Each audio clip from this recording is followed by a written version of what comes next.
Make sure I say yes to life. Make sure I say yes to wife. Make sure I do what I need.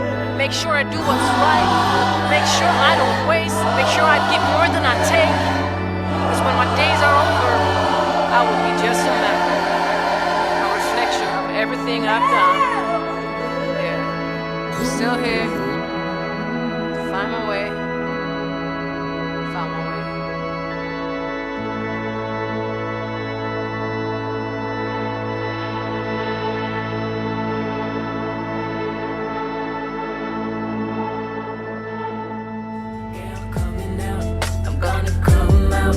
Yeah, I'm coming out.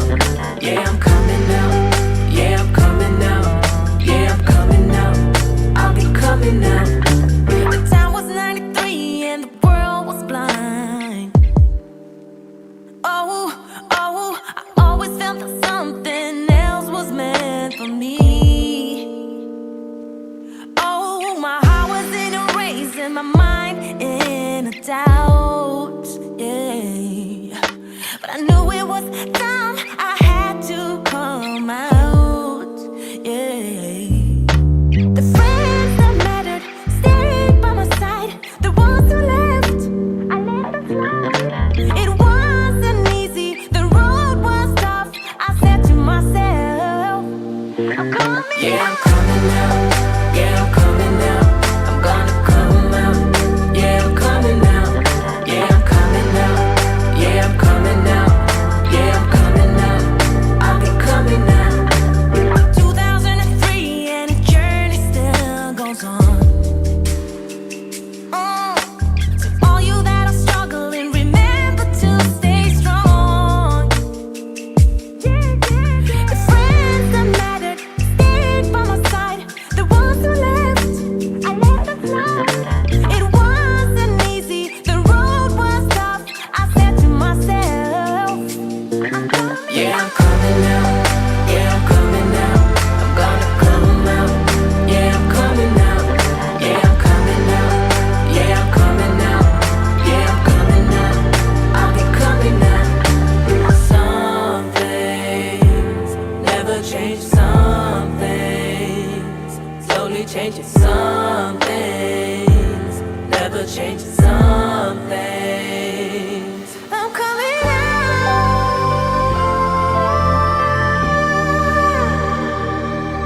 I'm coming out.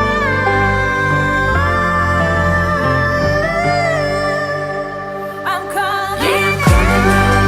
Yeah, I'm coming out. I'm gonna come out. Yeah, I'm coming out. Yeah, I'm coming out. Yeah, I'm coming out. Yeah, I'm coming out. I'll be coming out. Yeah, I'm coming out. Yeah, I'm coming out. I'm gonna come out. Yeah, I'm coming out. Yeah, I'm coming out. Yeah, I'm coming out. Yeah, I'm coming out. I'll be coming out. Yeah, I'm coming out. Yeah, I'm coming out. I'm gonna come out. Yeah, I'm coming out. Yeah, I'm coming out. Yeah, I'm coming out. Yeah, I'm coming out. I'll be coming out. Usually I don't post, but I want the world to know. Time to pull a drop top, it's out. Summer nights, it's a vibe, yeah. We've been keeping it in the house. Netflix and chillin', I GDM'in', yeah. Didn't wanna share my love till I found someone I'm sure of. Young and untamed, I've been out of range, keeping it low. But I wanna be bold with it. Don't care who we told about it. Wow, baby, got a hold on it. Let love unfold tonight. They'll be calling us gold. No lies, so fair with it. You can let them stare at it. Now I'm prepared for it. Instead of love out loud, since we ain't going nowhere. So tonight, baby, meet me. Timing's right, so right. Our romance to be can't deny. Love the things we do when it's just us two. But tonight, meet me outside. Usually I don't post. Usually I don't post, but I want the world to know. I'm a good catch, but I never let him catch me. No, I never let him play me. Wild thing try to tame me, but you trip. Souls on big smile. Let's hit this flick. Stars are in line. I'm posted. Lay with me in the moonlight. I wanna be bold with it. Don't care who we told about it. Well, baby, gotta hold on it. Let love unfold tonight. They'll be calling us gold. No lies, so bear with it. We can let them stare at it. Now I'm prepared for it. Instead of love out loud since we ain't going on. So tonight.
Good morning, people. Y'all know who it is. Y'all know the voice. Y'all know the sound. James Bubba Williams, DJ Exclusive, is in the building, man. Good morning. Like it or not, it's about to go down. Good morning, y'all.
Good morning again, everybody. Good to see everybody's bright, smiling faces here in the building, man. Like it or not, it's about to go down. We're going to get the show started momentarily, man. Hey, shout out to everybody that tuned in on, when was that? Thursday? On Thursday for my birthday show, man. It was absolutely amazing. It was. If you weren't there, you missed the magical show, y'all. We had some familiar faces pop in. We had some call-ins. Ben was there the whole time with me, man. It was amazing, and I want to thank everybody Love y'all for coming and supporting. We bought the people out, and I appreciate that, man. Birthday is tomorrow, so I had to make sure I come on and do the show this morning. So I appreciate y'all. Thank you, thank you, thank you. Love y'all, mean it. Hey, like it or not, it's about to go down. And you know what, David, if you can, while we're waiting for Rebecca, if you want to play a couple of minutes of the slideshow from the birthday show, let's play a little bit of it and see what Mama Gwen had to say. And good morning, everybody in the chat room. Alicia, everybody, I see y'all in the chat this morning. Good morning, y'all. Love y'all, meaning that. Hey, good morning. Janice, thank you so much. I appreciate it. Jerry McLean, Charlie, good morning. Shade Dragon, love you. HJK, good morning. Tyler Hackner, Meat Cakes 87. Hey, good morning, y'all. Let's see what Mama had to say. Industrial Arts, what's going on? Good morning to you.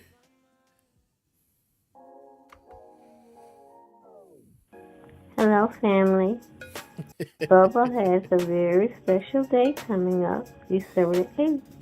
It's going to be his 46th birthday. Happy birthday, Bubba. But me, his mama, Mama Gwen, I wanted to share some special facts about Bubba, some little tidbits. He was born in Montgomery, Alabama, 1978, December. He was so cute. Look at me. number 3 of my 4th child. I wanted him to be a girl, and I didn't know what I was having until after he came. I didn't want to do the ultrasounds or anything to find out. But he was a wonderful, sweet child, always has been. Very giving, very loving, willing to help anybody. But when he was born, we started to name him, I wanted to name him Sebastian. But his daddy said no, so we settled with James Devon Williams. He really didn't get Bubba until he was in college in the band, and that was his, what they call him, Crab. That was his Crab name, because he was a freshman. But the name stuck, and even family members started to call him that. Bubba, at 2 years of age, would go outside with his brother, his older brother. He loved hanging out with his older brother. And they were known to take off all their clothes and just streak in the neighborhood if they could. Once the neighbor brought them back, I had locked both doors, but those two managed to get out of the house and run up and down the street naked. So, and I think he still likes to go without his clothes.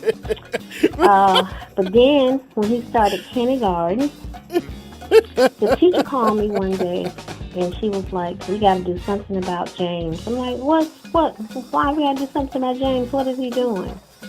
She told me that the little white girls in his class loved him so much, they would kiss him. When he'd walk in the door, they'd run up to him and kiss him and hug him. She was afraid that the parents were going to get upset. Now, remember, we were still in Montgomery, Alabama, where it was still a little racial divide, but even the parents loved James. He was just a very sweet child. Then when he went to middle school, that's when he started to play in the band. He loved playing in the band. He played the tuba and or the baritone, whatever you all call it. And he enjoyed doing that. So that's how he got his scholarship to college, by being in the band. But while in college, his love for music really came out. He became the DJ for his college campus, Bethune-Cookman College in Daytona Beach. But he was the DJ. Now, his daddy loved music, so I remember them used to love to listen to Tom Tom. All right, David, you can mute the audio now, because she about to start putting all my business out there, and I don't want her to do that because she gonna put all of it out there. Man, thank y'all so much. I appreciate y'all, man, for all the birthday love. I really, really do. And I would be remiss if I didn't, David, if you still have the other one as well, too. Can you play the other one? That one's shorter. It's like a minute long. The one that Q did. I can't remember the name of the video, David, if you have it. That face. That's why I stopped it, because she was about to put all my business out there. Shout out to mama and daddy. I love y'all. I mean it. Meat Cakes 87 said, we already know your business. I know. Good God Almighty.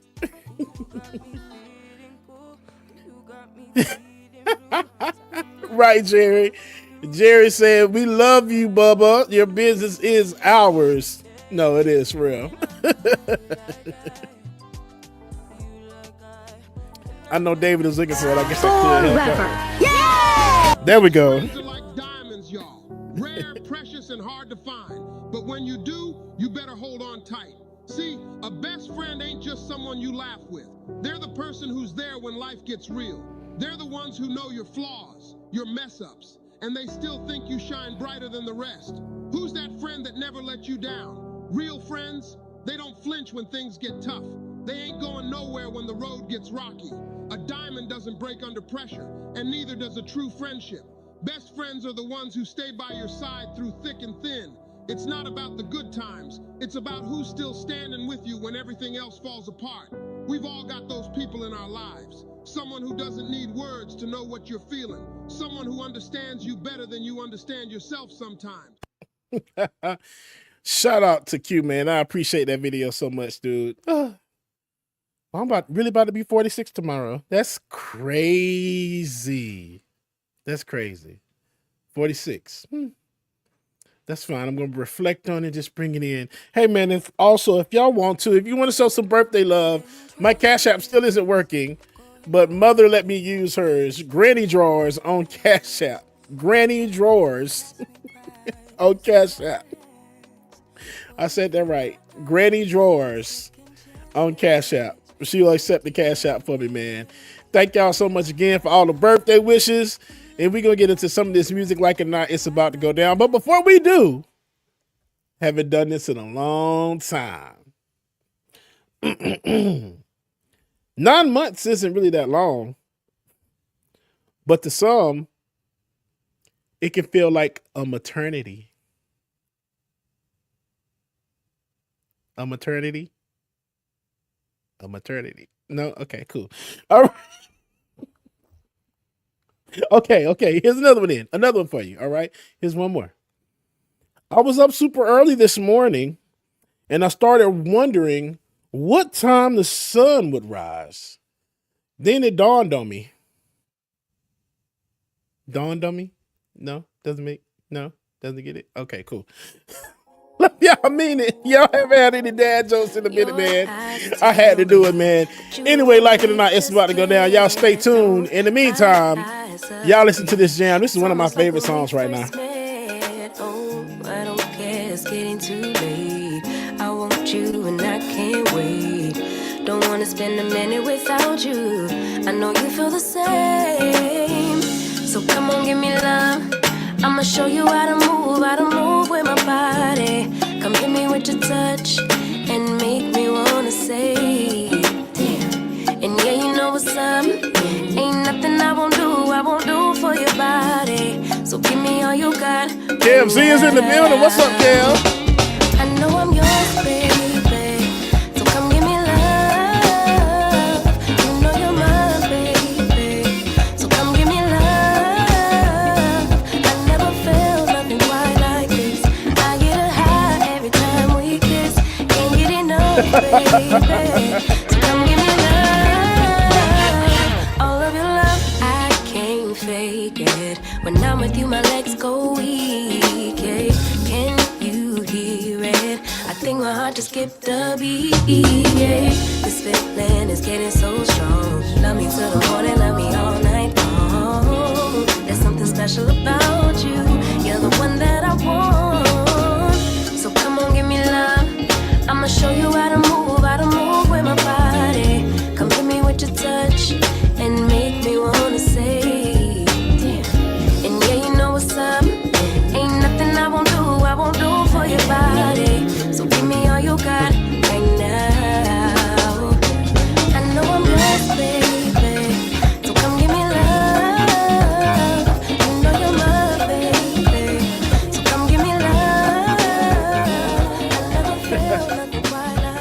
All right, y'all. The queen is in the building, so it is time to get this show started. Good morning, everybody. If you're just now joining us, Mark Saunders, Vitingale, Tiger, Henry King, KFZ. What's going on, y'all? Like it or not, it's about to go down. Ooh, I cannot wait for y'all to hear this song when I remake it.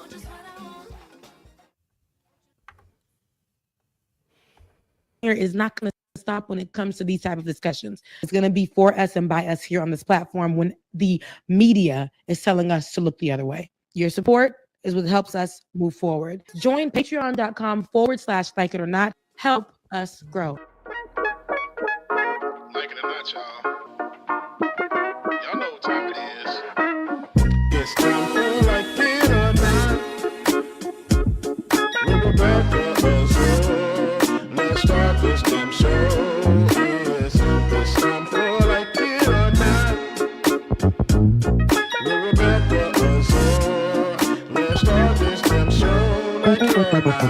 Rebecca Azor is in the house. You know she got a funny story to tell. Talking politics, culture, or real life-ish. I live in life in the ATL. Benjamin, yeah, that's my man. He's always coming up with the master plan. Politics scheming, or trying to find the meaning of life. While the feds keeps us in strife. I'm your DJ. I really don't need no introduction right now, but you know what? I stay dropping them jams. Y'all know who I am. Good hope, dad jokes, culture-ish, politics. What you're hearing right now was the culmination of all of this. I started out with the mic in my hand, and I graduated to a plethora of fans. I love bringing joy to the people. It makes me feel great, makes me feel regal. I do what I do for you. I do what I do for you. Let's go. It's time for like it or not. With Rebecca Azor. Let's start this damn show. Yes, it's time for like it or not. With Rebecca Azor. Let's start this damn show.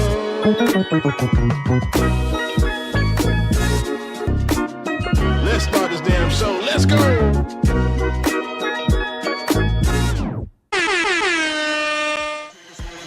Like it or not starts now.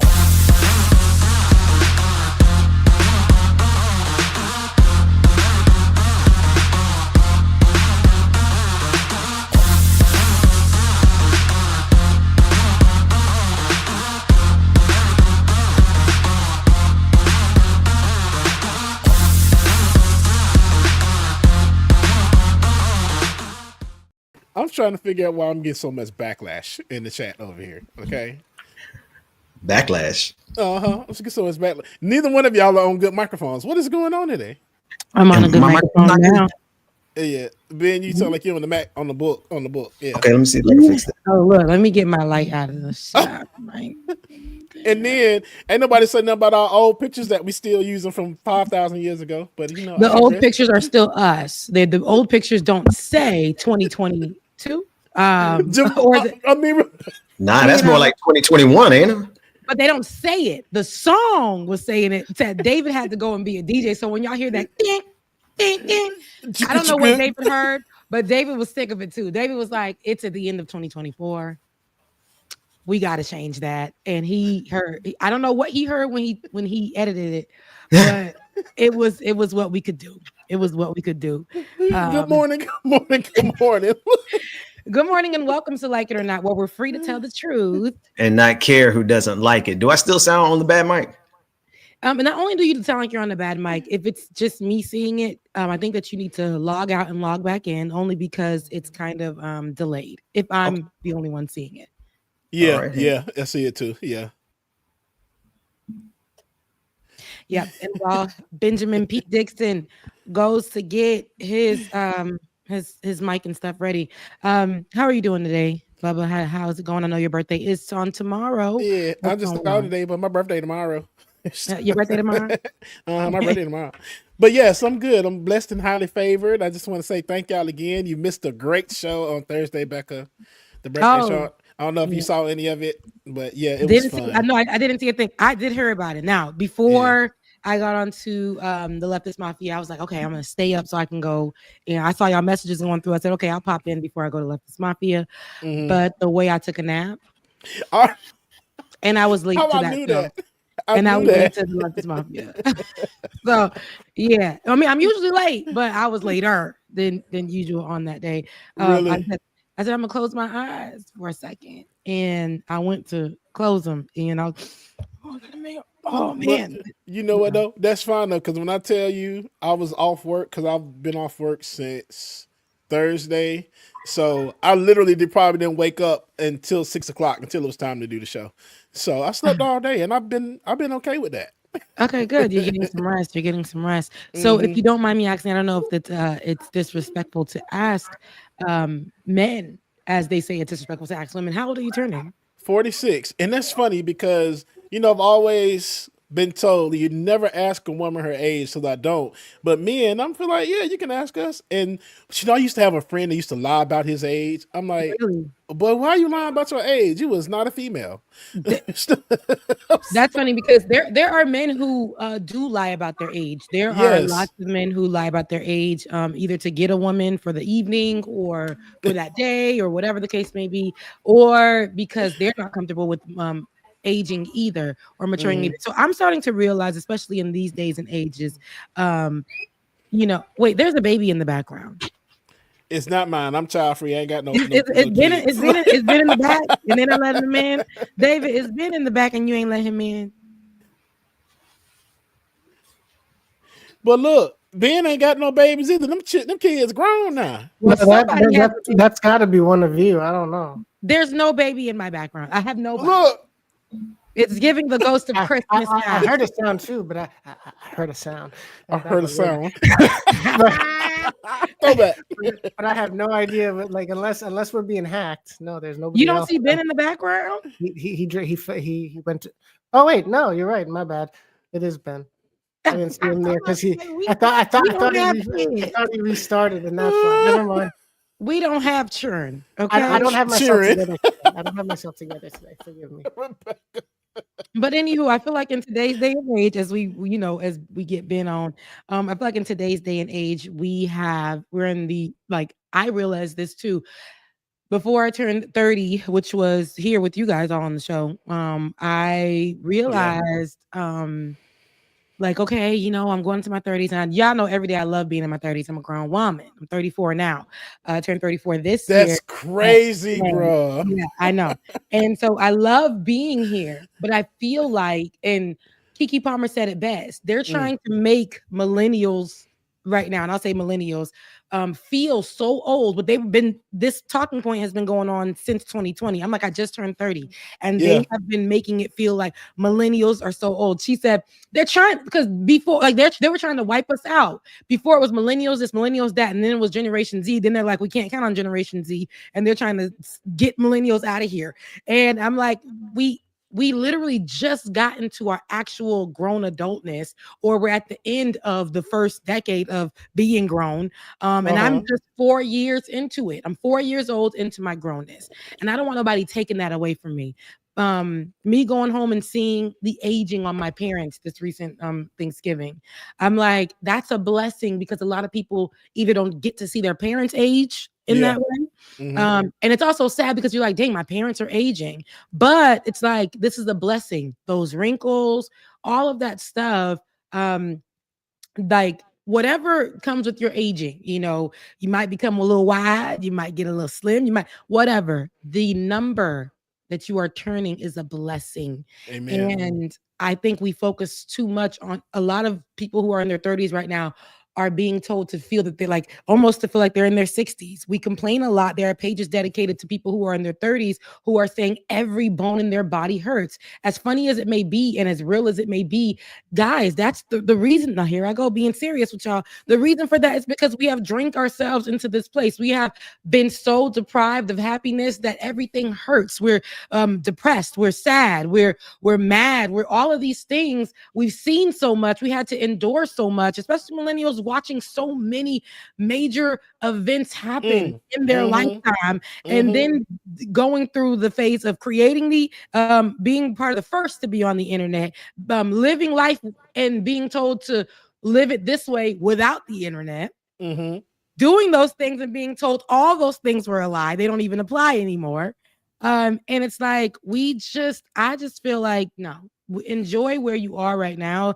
David says he's 37 and looking around like everyone else is ahead of me. Oh, David, I get it. David. We are a lot of people. We have those. Oh my gosh! Right now, especially, and again, I feel like social media has definitely made it harder because you get online every day and you see these highlights of people's lives so much, and then it's like, damn, where am I? And knowing that, hey, we are not where our parents were. You're talking to these boomers and beyond that are telling you, why don't you just save up for a home? And you're trying to explain to them, I actually can't. Do you think I want to rent this apartment?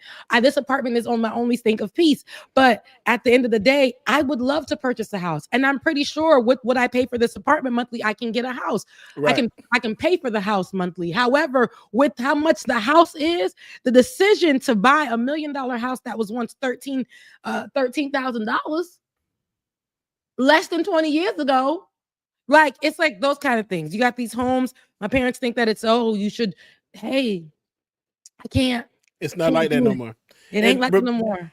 Everything you said, that's so crazy. Q and I had these conversations all the time. Shout out to Q, but he's been feeling the same way that you have. He's 32, and it's just like, oh my gosh. And it's hearing David say it too, and you say it's like everybody feels the same with us. The Gen X, we feel like, I don't know. Because I think that we came through a lot of stuff, but y'all really witnessed a lot of SHIT coming up, man. Yeah. Y'all did. Y'all had a lot of major stuff happening in y'all time. And it's like being a baby in that time, then being a middle schooler, then a high schooler, and then you get to school, and then you're doing all. And I'm like, okay, they're telling us to do this stuff, and then they immediately shift it. We are constantly having to follow each time, follow the times. Yep. The thing that we built, they're telling us now we're too old to be a part of, or like the things that we studied and applied or whatever. They're telling us no, it's no longer necessary, and it's like we are messed up in the head. I encourage all the people to take time and actually for yourself.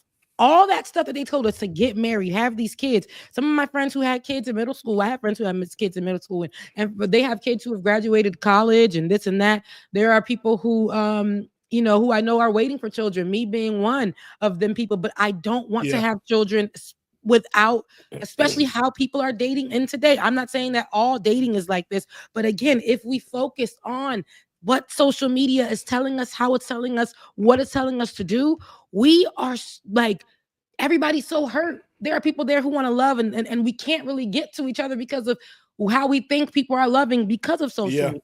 Yep. And it's like we're scared to go outside now because we were just affected by COVID-19. We're having to walk back into being people, and we don't like people. No. We don't like them. And politically, we're like, with what politics is looking like, I don't want to bring a kid into this world, not because I don't want to, but because I can't afford to, right? I don't know what that would look like for my child. Ben was talking on the Vanguard the other day, and he was saying because he has children, he's willing to do whatever he can to make sure that there are changes to come for his children, but specifically his little girl, because what they're trying to define, how they're trying to define the woman or redefine and take away and own how a woman is valued and portrayed and respected in this country, which we know for a Black woman, which he will have his young Black baby girl, would be treated, especially under what they're trying to do today, is terrible. So I say all that to say, y'all, like Keke Palmer said, y'all can't get us out of here. You're trying to get us out of here, and we won't let you. We won't let you. We won't let you. I love her. I do. Yeah. And real quick, shout out to my sister. Today is her 50th birthday. So I always share birthday with my sister. My sister turns 50, bro. I'm like, that's crazy. My sister is 50. I love that. I love that. So happy birthday, Tamika. Yeah, happy birthday, Tamika. And wow, you guys have a birthday that's what is it? A day apart? 2 days apart? A day apart. Yes. I always had to share my birthday with her. Okay, so let's talk about it. My sister's birthday is a week after mine on the 22nd, which is my angel number. But Really? and she's probably always hated me. But she's older than me by 4 years, and My sister too. Okay, I see. And I came before her though. As far as May 15th, she's May 22nd. And I know that it was her time to shine, right? Yeah. May 22nd, and here I come. And it's like, it's my birthday, Mom. And there's this baby that's a week old, Melinda. Like, we can't. And you're not gonna get anything. Yeah, sorry for you, sis. But she loves me, and now she loves me. So, but yeah, and I'm about to send you the video though, so you can play it. Ben, not Ben. What's your name, David? Where did Ben go though? Where is he? Did he ever come back? Look like David done disappeared too. Found it though. But yeah, like that's me. It's like here it is. I'm thinking, yeah, I'm gonna get my own birthday cake, and no, I gotta share it with my sister. Probably when I was younger, I did, and my sister probably hated when I was younger. But then as it got older, it's just like, okay, y'all think that y'all about to get two different cakes? No, sir. Y'all about to share this damn cake. I'm like, I want my own Haitian. stuff. That's super Haitian. That's a Haitian thing. They would do the same thing, but. All right, enough of the blabbing. I want you to play this video from Keke Palmer for reference, and then we'll get right into some stories because I feel on today that there's a couple of things to talk about. We're going to go into the CEO of United Healthcare and how that went down, and have a conversation about that. I also wanted to talk about how a senator, a Republican senator, at that, when Republicans are hit, when stuff comes to their front door, they like to go in a rage, and sometimes it benefits us lowly people.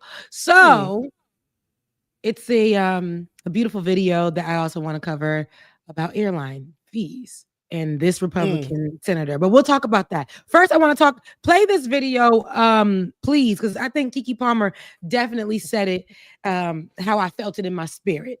So go ahead and roll that beautiful bean footage for me, David.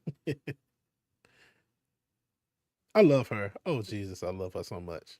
Damn, that y'all tried to get millennials out of here. The way that y'all are gunning for us, it has to be stopped. I just heard about something called the Millennial Zoom. Since when was Zooming too much? What did Gen Z do? Did they do no editing? They don't use any of the editing tools that are in any of the applications? I'm tired. I'm only one. I never thought that y'all were trying to close the lights on millennials like this. And then we had some people hanging on trying to call themselves zillennials. You can't be both. I won't get over this. Okay, this is exactly how I feel. Okay, because now I never thought I'd see the day they start to get millennials out of here. I never thought, because all of a sudden millennials were the future. Now all of a sudden, and we literally said Generation Z. Millennials were saying hand in hand, Generation Z is going to be what we need. Generation Z is going to do it. I remember me and Ben being on lots of shows covering a lot of dark things, and we said those children are our future. And baby, I don't know. I said, now what is that the same kids? These kids don't give a damn, and they haven't enjoying their time. They got it good. They got it good. They do have stress in their lives because their parents have been filming them since they were about a good 10 years old, having them dance online before TikTok. Okay, so I know this. Okay, however, other than that, I will not get over it because we had to do a lot of things we were forced to do by boomers. Okay, and then they took it away from us. Everything that we had and we built, we were online doing MySpace internet coding before we knew we could be coding, before we knew that would be a profitable thing to do. We were taking things and all these formulas that we didn't know at the time would then become coding. Okay, and we were making MySpace pages to the best of our ability. We were on AIM. Okay, when our parents were picking up the phone, but we were on there chatting with strangers on the internet. Very dangerous thing. Right, being right. But now we're answering DMs from strangers, and now we're online and we using Uber. We're using Uber and letting strangers drive us to the airport. Rebecca, you can't be America Online AIM. When she said that, Ben, I'm like, bro, I was just like maybe 18, 20 when we started using it. Right. What were you doing on that? Means Rebecca had to be 5. I was like maybe 11, and they was on there like, "Hey, beautiful," and I'm like, "Hey." And my name on there was because we used to go to New Orleans every summer. My parents used to drop us off and they shipped us off to our uncle. And so my name on there was New Orleans 10. And they would be on there and they were creepers. But it was great just talking to creepers on the internet. So my gosh. dad, until That's there a was sentence I would never. It was I great. know. Creepers on there the was internet. an article. I You can't met say random anything too. 'cause- You met random people too. But there was an article that came out, and my dad watched it, and he said, "Oh no, she's talking to creepers on the internet." So every time I would get on the internet, he would be like right here checking to see who I was talking to, what it was about, things of that sort. My son cannot use his phone or my wife's phone. Can't use it unless we're standing right there by him. Like we just don't play that. There are still creepers on the internet. Oh, it is. But here's And the they're thing. worse. They're 10 times do worse. that, talking to actual creepers so that the new kids so that these social media sites can create, right? These preferences to at least sorta protect the kids. Some blockages. We had to talk to those creepers for those things to come about. And they want to get us out of here. They want to get us out of here. Well, this is what happens, Rebecca. And I say this to a lot of. This is what you do. You need to just help explain it to Generation Z that your day is coming too. You're going to hit the Generation Z is going to cross that Rubicon. They're going to cross that threshold where now they're the old ones. And then like my kids are going to be the ones popping because what's that? Generation Alpha, it started all over again. So Generation Z, their time frame is limited. You only have so much time in the limelight. That's all. You see that, Rebecca? What does that right mean? There. I just find out that means, if I'm not mistaken, that means as hell. No. Oh. A sex location. That's how I know Rebecca wasn't really online back then. She could. You know what I'm gonna say? I thought it was American Sign Language at first, just now. It's a sex location. That let me know how old I am. Jesus. You was in the church because people was using the American Sign Language book to go ahead and mime. Okay, I recall. But a text location for me, the reference for me is gonna be recent. That's going to be what's her name's album that she dropped. The young lady, why am I forgetting her name right now? And I know who you're talking about. Ari Lennox. Yes. That's the only reason I know that. Now, if that's a reference to some online activity from back in the day. So what happened is, it it's so terrible. AOL had chat rooms as well too.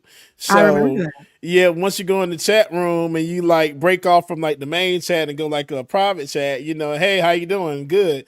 ASL is all you put. To me, a sex location, and say, hey, how old are you? Where you from? You just put ASL. You just automatically put 22, male, Atlanta, Daytona, whatever. Yeah. So yeah. That's crazy. And then you know when I was in college, I was thinking about how dangerous it was for us also to be on Jesus. Uvu. There was something called Uvu. And we would be on there just live streaming with strangers. And I'm talking about we would see the craziest things. There was no barricades, no gatekeeping. We were on there. I can't believe you, with Rebecca. Strangers calling their numbers online, getting cussed out on this Uvu app, and you be moving like this because sometimes the internet would get slow. And see, we were out there doing this so that you guys can get on TikTok. We were out there in long white tees, draping down to the knees. We were trying to. Oh, I think they like you. We were leaning and rocking with it. We were breaking our neck doing the dirty wine because we were mixing all these dances in together. We were doing the Superman. I had a stem of a glass wine on my first year at Florida A&M University from doing the Superman, the Soldier Boy, Soldier Boy, yeah. With no shoes on. With no shoes on. That was the first and last time I ever had no shoes on at the club. Yes, my first experience at a club. Party. And see, I did things, so that these children. We were documenting our lives in church clothes at the club, but we could not post anything until the day after when we would take that chip out of that digital camera. Hello, and we would put it into the computer. Now you get into our age group. You really is, because it's just like I was when you saying that, just remembering we didn't have camera phones or pictures, so we're online chatting on like College Club. See, Ben probably remember College Club. Becca, I know you don't, Black but Planet. like AIM and Black Planet. Well, we couldn't post pictures. We just talking to people. GeoCities. Come on. I'm like, we used to really be out there meeting people, talking about, hey, you want to meet at such and such? I don't know what this person looked like. I just had to basically go off of what your description was in the chat, and that was it. That was really dangerous, y'all.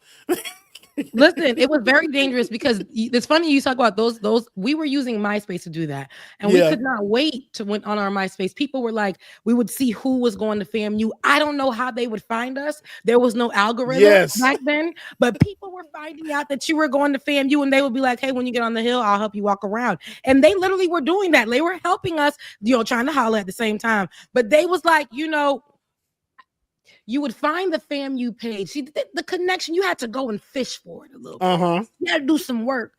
You would find the FAMU college page, which was not an official one. And then there would be people under there commenting. You would click on their page and see who was their friend on their top 25 or whatever, and see like what it was about, all that. Somebody even told me to take off on my page. At that, I had worked alongside some Deltas, and I was like a future red or something like that. I put, as a kid, you didn't know nothing. Somebody that went to FAM was like, hey, you look like you could definitely be a future red, but you should take that off of your page. And I'm like, I'm 17. I can say what I want. You can't tell me what to do. What I want. They invited me to the moon. All that stuff on MySpace. Those were really great days. And I say all this to wrap it up in my old lady auntie. Don't even call me auntie if you are like 28 years old. Don't do it. Don't do it. Don't do it. But anyway.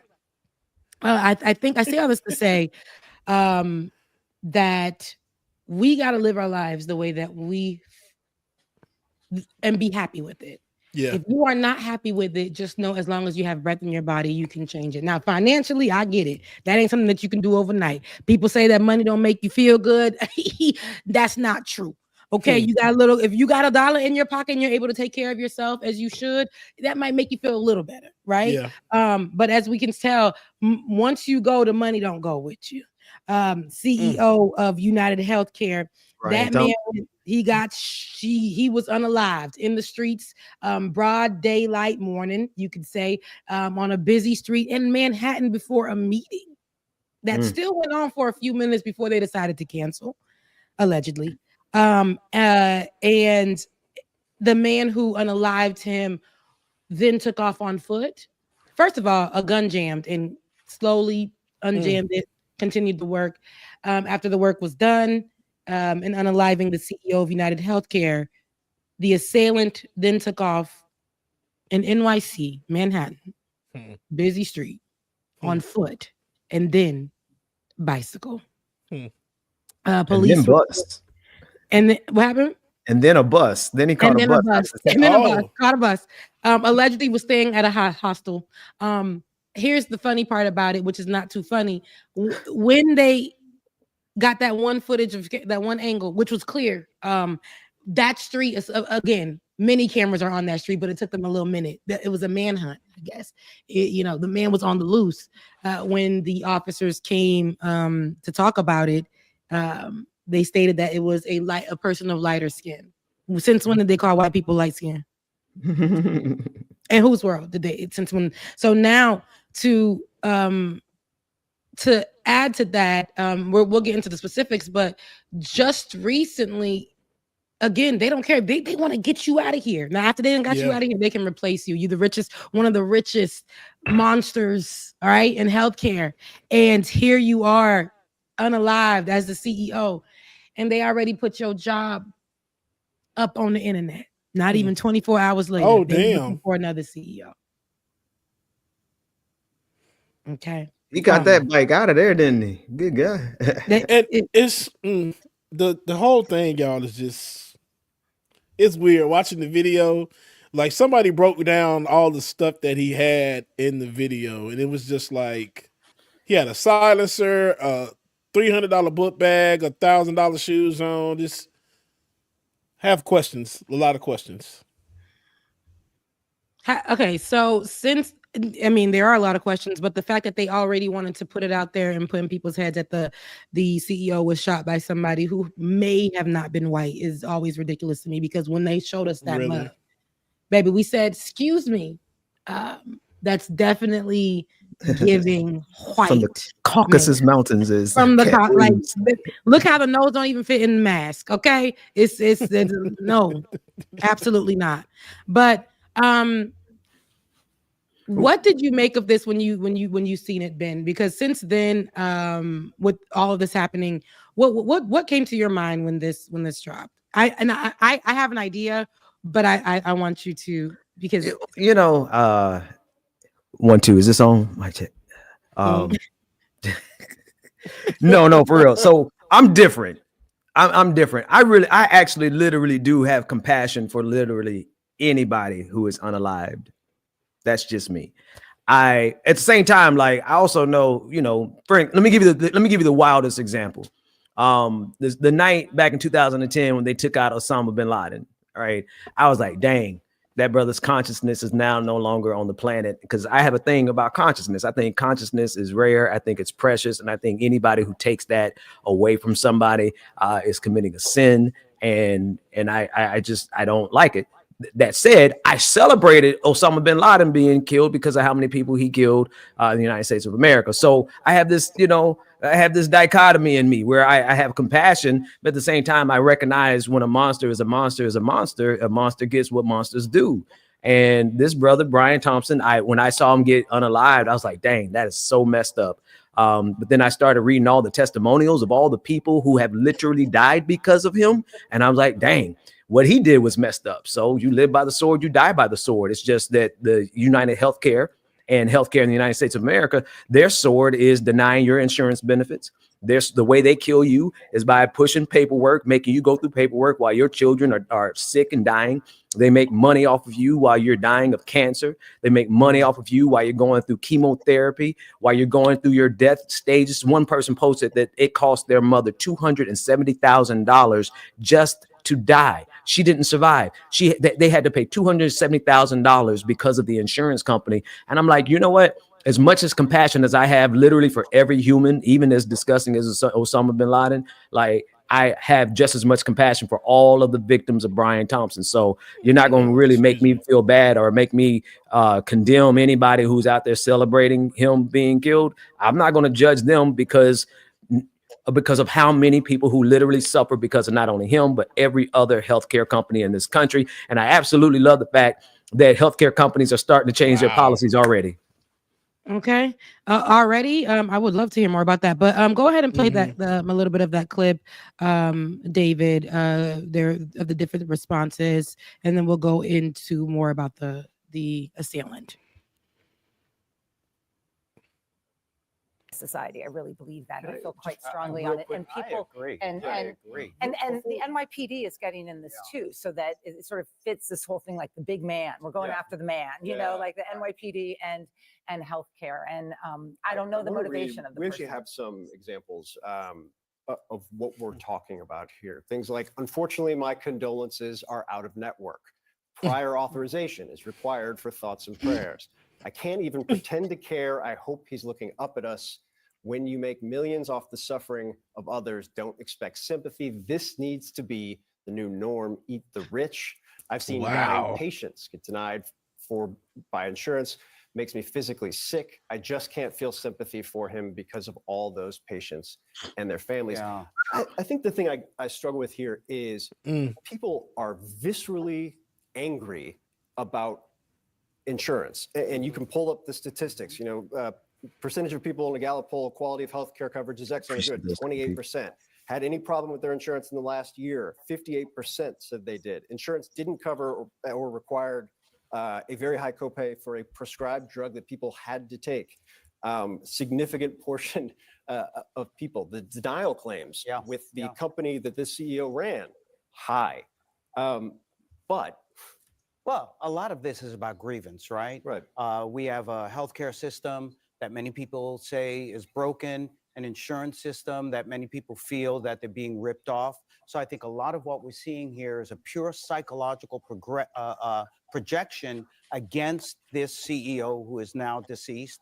And in many ways, we're talking about not just grievance, but people feeling disaffected, disillusioned, angry, not just with the insurance companies, but this is about a class war, a culture war, people feeling now they are justified in expressing a lot of their anger and rage, because that's what we're seeing out of this presidential election, out of the results, what's happening in society. So people are losing a lot of that empathy and feel it's okay to put these things on social media and to express these things. We shouldn't lose sight of the fact that people really do feel ripped off by many of these large corporations, but at the same time, to point it at one person, and this is a guy, who has a you can pause it right here because it's good though. Well, you can pause it. I'm interested. I may have to run that back on my own. All right. On Leftist Mafia on Thursday, Mike got a lot of heat. I think at the time when I seen how many people were interacting with this post on Twitter. Right. And this is me just logging in to talk with them because I don't utilize my Twitter. So this is me logging in to talk to them like I talk with you. That's the only way I can get Ben and Leftist Mafia on Twitter. And so, which I want to delete, but I can't because that's all I can do. But getting on Twitter and seeing 1.7 people at the time, 1.7 million people interacting with Mike, my co-host's tweet that said, F his family too. Because they said, well, he has a family. And Mike quote tweeted and let that person know, F them kids. I love it when Mike is such a nice guy and such a mild-mannered guy, but when he turns up, but he will be like, yeah, F them kids too. And your mama. Right. And yeah, he goes in and I love him for it, but he's the sweetest person I have met. And he said this and people were outraged. The right was outraged. They even wrote articles about him. And so I love the first thing that I heard. I would love to give my condolences, but they are out of network. I hate to love it, but it was so good that and everything started getting, I was like, okay, people have died. People haven't gotten their services rendered, or people haven't been able to pay, or haven't gotten their meds, or all of this. So we don't know the MO of the shooter. Right. I actually don't feel like F them kids, because a lot of times, we discussed this, the monster that the monster that we know or have been affected by, the children don't even know half the time that their father is this monster, especially if they're young or whatever. They're looking at this person who's probably coming home every other day or holiday, thinking that this person is going here and there. They're going to these rich schools, which are covered with other children who have similar parents. So they're in this type of, bubble. And it's not until a lot of these children, because nobody's online talking about the CEO of United Healthcare for real. Like there's no viral conversations before this, right? Mm-hmm. So now I think the kids are finding out these things about their parent. But I wouldn't say F them kids, but Mike, he stood 10 toes down. And I was like, come on, Mike. Mike said, love you, mean it. He threw it back at you. He said, love you, mean it. He said, mean it, essentially, but F them kids. Oh my gosh, bro. And I understand it though. I get it, because this person is responsible single-handedly. And I said, this is giving. Now, if this was actually John Q, if y'all can just walk with me here, if you know, y'all remember when John Q was going and getting ready to kill over his loved one, and how the healthcare system was ishing on them. And knowing if it was in real life, John Q would have been murdered cold blooded in the street. Cold blood. He wouldn't have made it nowhere. He wouldn't have made it nowhere. Everybody at that conference would have got taken out by John Q. Absolutely. I'm leaving here with something. And so, but this white man just calmly pulls up out of the wherever they were waiting for the CEO, guns him down on a street where you can see cars are driving by. I'm talking about, just a regular day in New York where we just gonna shoot somebody down in in Manhattan, for the holidays. We'll just leave this present right here for you. And then continues to take all of these measures very calmly to get wherever he's at now. Okay. Now, with the update that I'm looking at here, let me get to it. My ads are. Y'all know who he looked like? To me, which one? The shooter? Jake Gyllenhaal, or however you pronounce the old boy name. The shooter? The shooter looks like Jake. I just put a link in there, David. Jake, how do you pronounce Gyllenhaal. Yeah, Jake Gyllenhaal. Yeah. That's which is funny. Like, I saw in one video, wasn't there a person that was like right on the side, and when he started shooting, the other person like walked away and ran. So to me, this makes it seem. Don't get me started. My conspiracy theory brain. It's a hit. And then there's a show on Netflix called The Madness. Both of y'all need to watch. And it has Coleman Domingo in it. And then at the end, yeah. Similar situation. Exact same thing happened, and I was just like, bro, that's crazy. I gotta cover my spirit as we are ending the year, so there are some content I can't get myself into, but The Madness I will watch on next year. But make sure you watch it because it's a lot. It is. No, I know, and I saw a glimpse of it, and I was like, oh, this is really great. Coleman Domingo, great actor, and then I saw a glimpse of it, and I said, nah, I don't have it. Don't it look like him? Like just shave the beard off, take the beard off, look just like the shooter. It do. There was a beard shaved off, a view of Jake in the top left of that post you just put up. Put it up again, because it gave definitely white. Go back, David.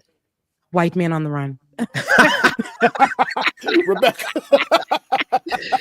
You see that one? That's to the top, right? Shit, come on. It gave white, and but he voted, and so where were you on the morning of December 4th, Jake? We're not trying to put that out there, young sir. But Ben was just saying that there was a look. This resemblance is uncanny. This is all. But the look was white, quite white. I ain't never see a black man look like Jake. Okay. And then, so they said a light-skinned man did it. They said a light-skinned man. And if you find that, you could play that video, because that's literally what they said. But a New York City hostel is now the focal point of the murder investigation, because that's where NYPD actually obtained the photos of this person of interest who let his guard down and his mask as he talked to a woman who was working at the front desk. A high-ranking source told the NYPD this. They interviewed the woman. She told officers that she asked to see his pretty smile, which is what people do when they take their mask off, because we need to verify. And she said that they were having a flirtatious moment. Not flirting with the man, flirtatious moment, and he pulls it down and he gives a big smile, and that one informal moment between two human beings remains at this moment the most significant clue to date in this whole case. And this is according to the NYPD deputy commissioner. He says he's been traveling and walking around the streets of New York City largely in a mask with his face covered. We had to go through lots of video evidence, because they had lots of video evidence to get that one money shot of him with the mask down.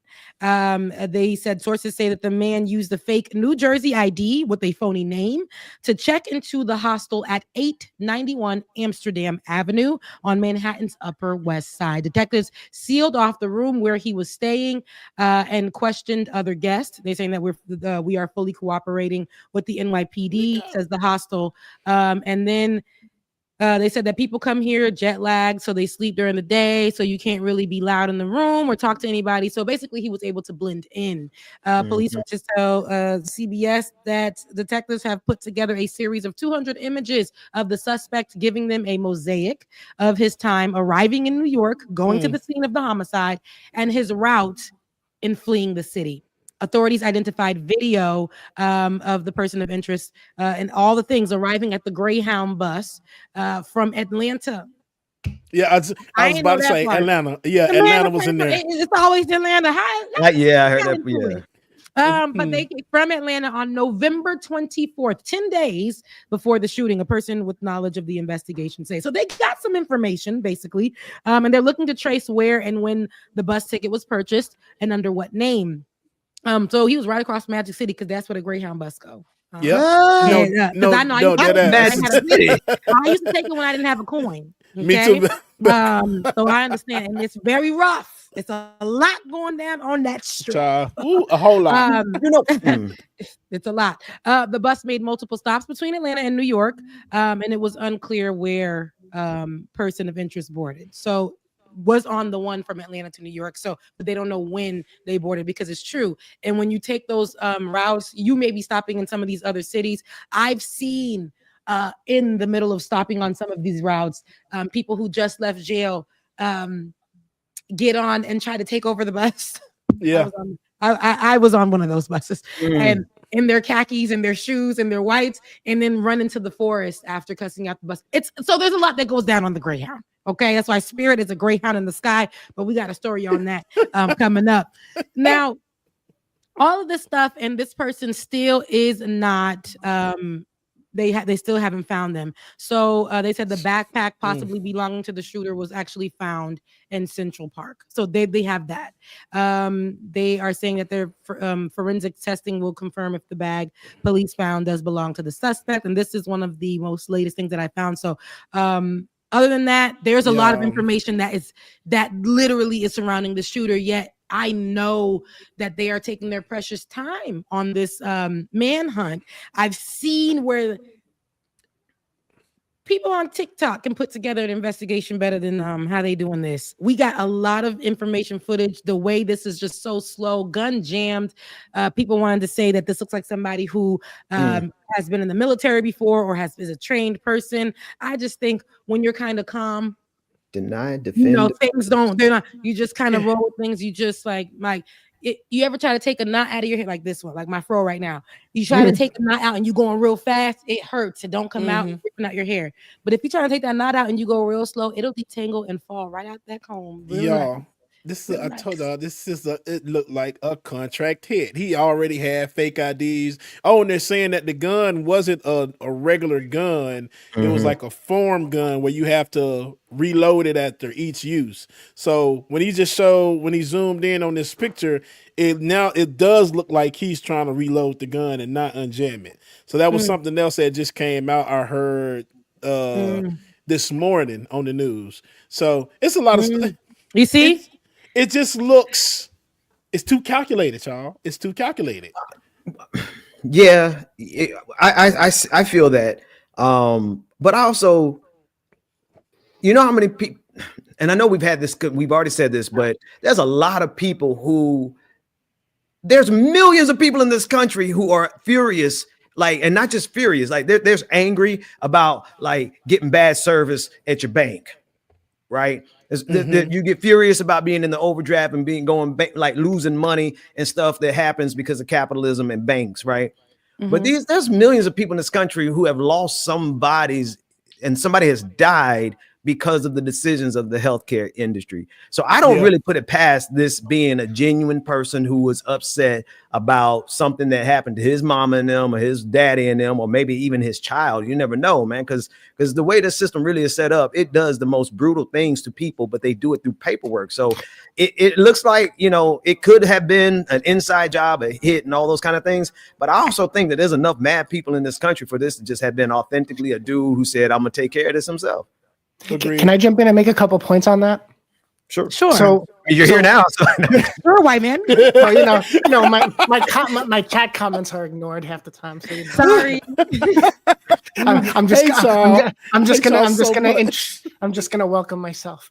Before you do, shout out to everybody on Twitch. We're getting rated on Twitch right now. So shout out to y'all. What up, Twitch? Appreciate I saw somebody say defend the pose, denying the pose. So shout out to that crew coming over there from Dusty. Dusty. Yep. So that's actually a good point in all of this, is that whether or not it was an inside job, that kind of sends a message in and of itself, because those words are kind of like the words that represent the health insurance industry, like deny, defend, and whatever basically my thing is there's a lot of people across the board say insurance is too expensive, that they're being gouged, that that it's ridiculous. It's not just lefties that are saying it. I have conservative family members, family that voted Republican their whole life. I'm not talking MAGA. I'm talking about like classic Republicans. That's right. And but if you ask them about single payer or a government option, they would shoot it down. Like, we shouldn't be paying for everyone's health insurance, and my taxes are going to go up, and it's government, so it's not going to be quality, which is absolutely nonsense. It all depends on how it's administered. But like, there's this divide where we are against the high prices, but then we're the option that is not for profit is immediately rejected in part because of programming. Like, we've been sold a bag of lies.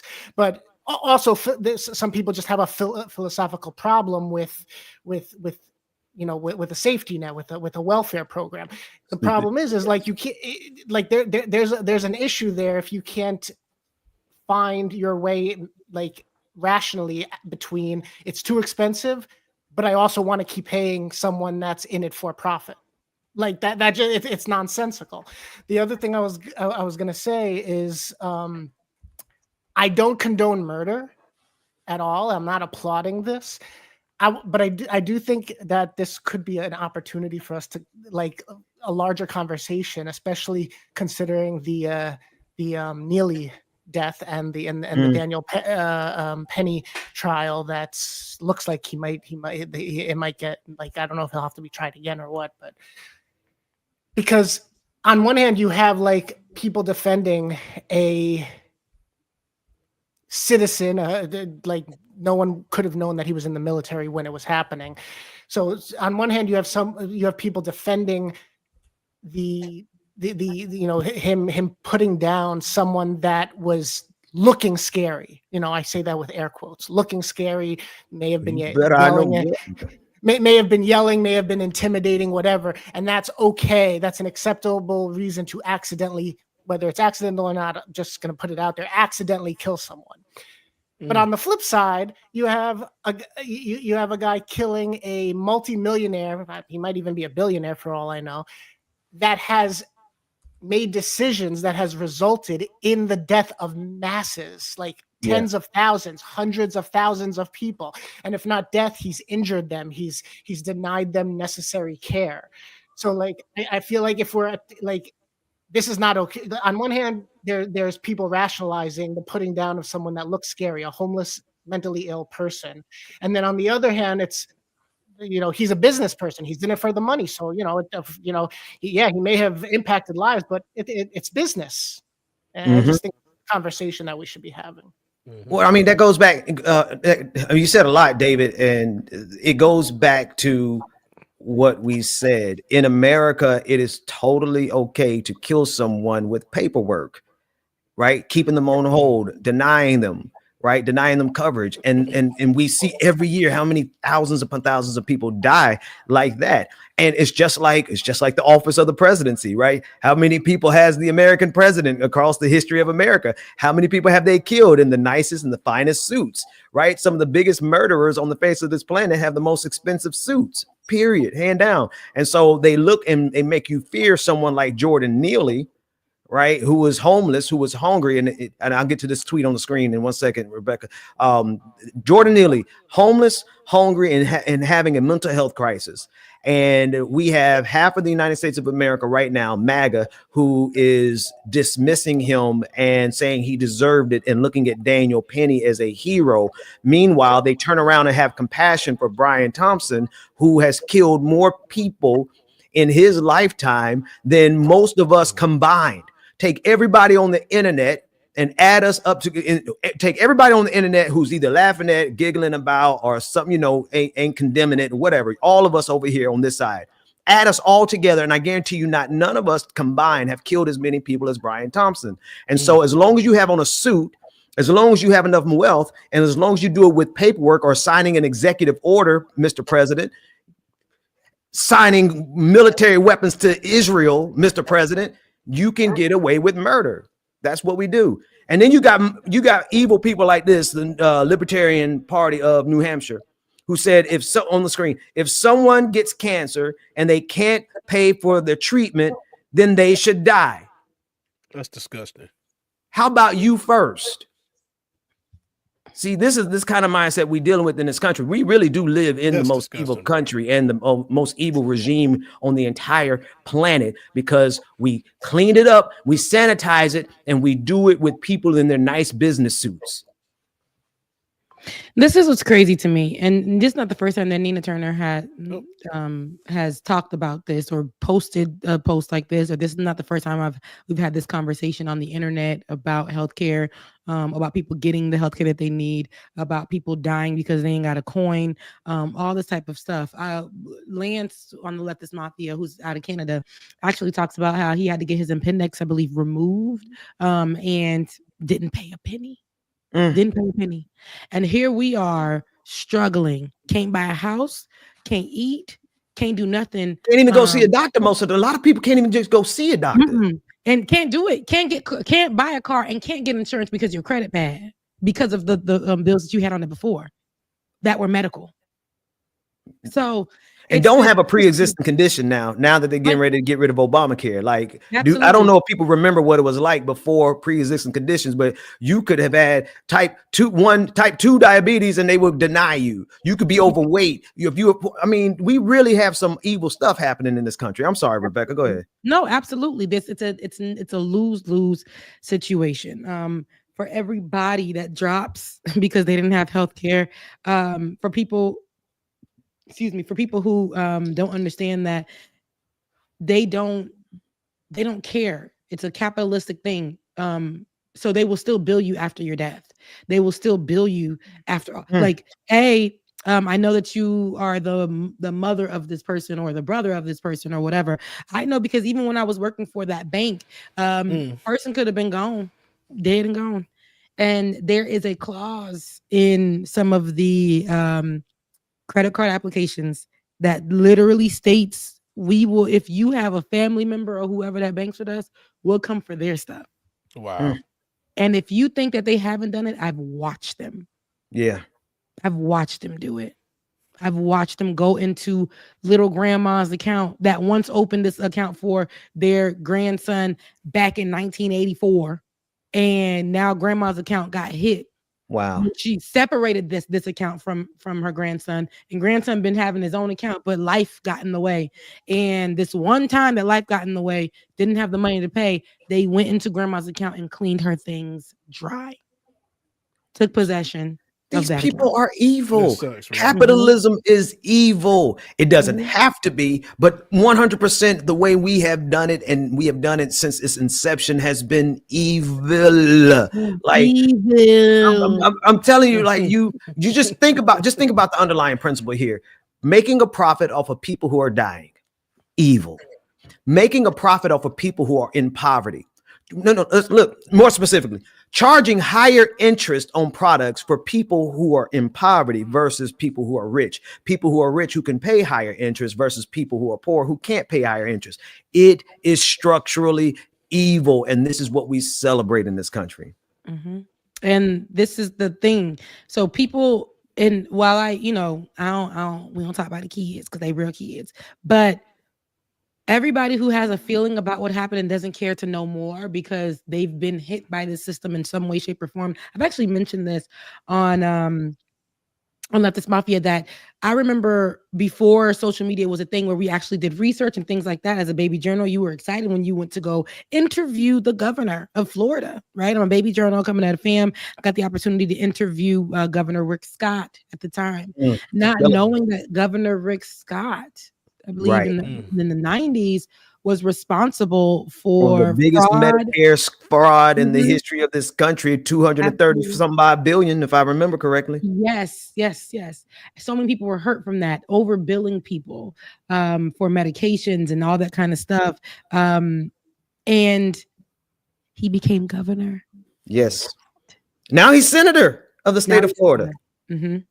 Yeah. We elect and so here's the thing. Here's a question to y'all, and maybe it's not for today's show, or maybe I have to preach about it tomorrow. But it's like, when you look at all the evil stuff that America has done, you think and say, okay, yeah, it makes sense that God is going to rain judgment down on the United States of America. Like, and you look at everything Project 2025 is going to do, what MAGA is going to do, and you're like, oh, this is the end of democracy. America's really getting ready to be punished because of all the things that America has done. But then I stop and I think, wait a minute. The people who are getting ready to punish America are literally the same people who are doing the evil stuff. Rick Scott is in Washington, D.C. He is one of the most evil people in the history of this country as well. And he's getting ready to be an implementer of this punishment of the United States, this stage that we're getting ready to go through. So I really feel some kind of way about those of us who ain't really, all we had to do, we just live here. We ain't got no power. We don't got no money. All we do is work 9 to 5, but we are going to be the ones who suffer because of the decisions of evil people. And then I see preachers, and I see, and not even preachers so much as y'all know the Hoteps. Y'all know our people. They be like, Babylon's getting ready to fall. The Most High is getting ready to judge America. And I'm like, listen, bro, you about to catch this judgment from the evil people. Donald Trump is about to do this. And how y'all gonna say God is punishing us when the evil people at the top are the ones who doing it and did it? I'm sorry. I'll preach about that another day. Sorry. No, but that's. I mean, look, that's a great way to start. You talking about the Hoteps? How about the grifters in the space that literally once were been? You talked about. It's funny. I think we were in sync this week because I didn't even know what you were talking about on the Vanguard till I watched that episode. And you talking about the grifting of some of these people that we once looked up to. Yeah, TYT. We were actually talking about the same thing on Thursday over at Leftist Mafia, and I had to let them know these same people that we were looking up to and praising. They never really were in it for actually helping us out. They were in it because they knew that this was something, and mind you, the white ones, right? We know black folks that's in it for whatever reason, but we in here, and I said this on that show. We literally doing this job because we're gonna play a clip from Candace Owens, and I'm gonna post in this chat. But I said this before. I'm not afraid to talk about this. I went in extensively on Leftist Mafia. Your favorite people that y'all love so much in this space, call them activists, call them this, call them that. They be the ones that can't wait to grift when they get that moment. But it's especially these white ones when in 2020, not even in 2020, 2016, when politics on digital news, politics was up for grabs. When Donald Trump became president, we already knew they were going to look for, and that's why I was hired in the space. They're going to look for that one black voice in a couple of places, and they're going to put them in with the white ones that have been talking all this time for us. And then they're going to actually look for the black voice and put them there. Right. And so that's how me and Ben met. And so we knew we were the only people. We were the only black people in the room. They got rid of the other one. And we were the only black people in the room. And we see how much they used us, and we bucked the system and said, if we're going to tell our stories, we're going to tell it correctly. And that's thanks to you, Ben. We're going to tell our stories the way that we know. And that's because we've experienced them. Okay. Right. And that's because we walk in this right now, even though people think that because we're in the space and we get at that time millions of views, that we getting whatever they were. We didn't even get the money that they were capitalizing off of having black hosts talk about black content that they didn't want to talk about. At that time, they just started monetizing YouTube, and we were not even aware. They were making thousands of dollars on top of our head. Then to partner up with other people that we thought were, these people have to be. This person has to be. Talcum has to be a part of it. Talcum X. And at that point, we realized that, dang, you too, the whiteness is shining bright in you, my brother, because you too will grift at every moment. So there is no heart for the cause to actually give black folks a voice, to fight for our marginalization and how they keep on pinning us down every time we make a stride. We fighting for that. They do not want to hear that voice. They monetize them off of the pain and move on from it. So TYT specialized in that, and then you can tell because TYT would watch, and this is how I know because I watched black content. I did not watch TYT like that. Ben put me on a TYT. We were blessed with the opportunity to get to work alongside them. And then as quick as that came, it was gone because we realized that wasn't the best suit, for us. And so my thing is, I used to watch black content, and then days after I would see TYT verbatim take the stuff and act like they came out with it. Talcum X did the very same thing, and would get like there was no effort in any of the things, but because they had such a big platform, it was about acting like you were actually an ally, and in reality, you weren't. It was because they were able to monetize it, like you said, but it was, I'll take it like this. Look at what's going on with Jordan Neely and Daniel Penny. Jordan Neely is dead. And so many other names right now who are being killed by police officers, being killed by white people, all this kind of stuff. You don't see the voices out there holding the line against white supremacy like we used to, right? You don't see Sean King out there doing this no more. You don't see half of the voices out there on Twitter doing it anymore. Why? Because one, it became unprofitable really quickly. And as soon as it became unprofitable, how quick did they shut down that company that we met at, Rebecca? 6 months. 6 months, boom, move. You know, I they didn't even move me. I moved my family. It was 2 months for me.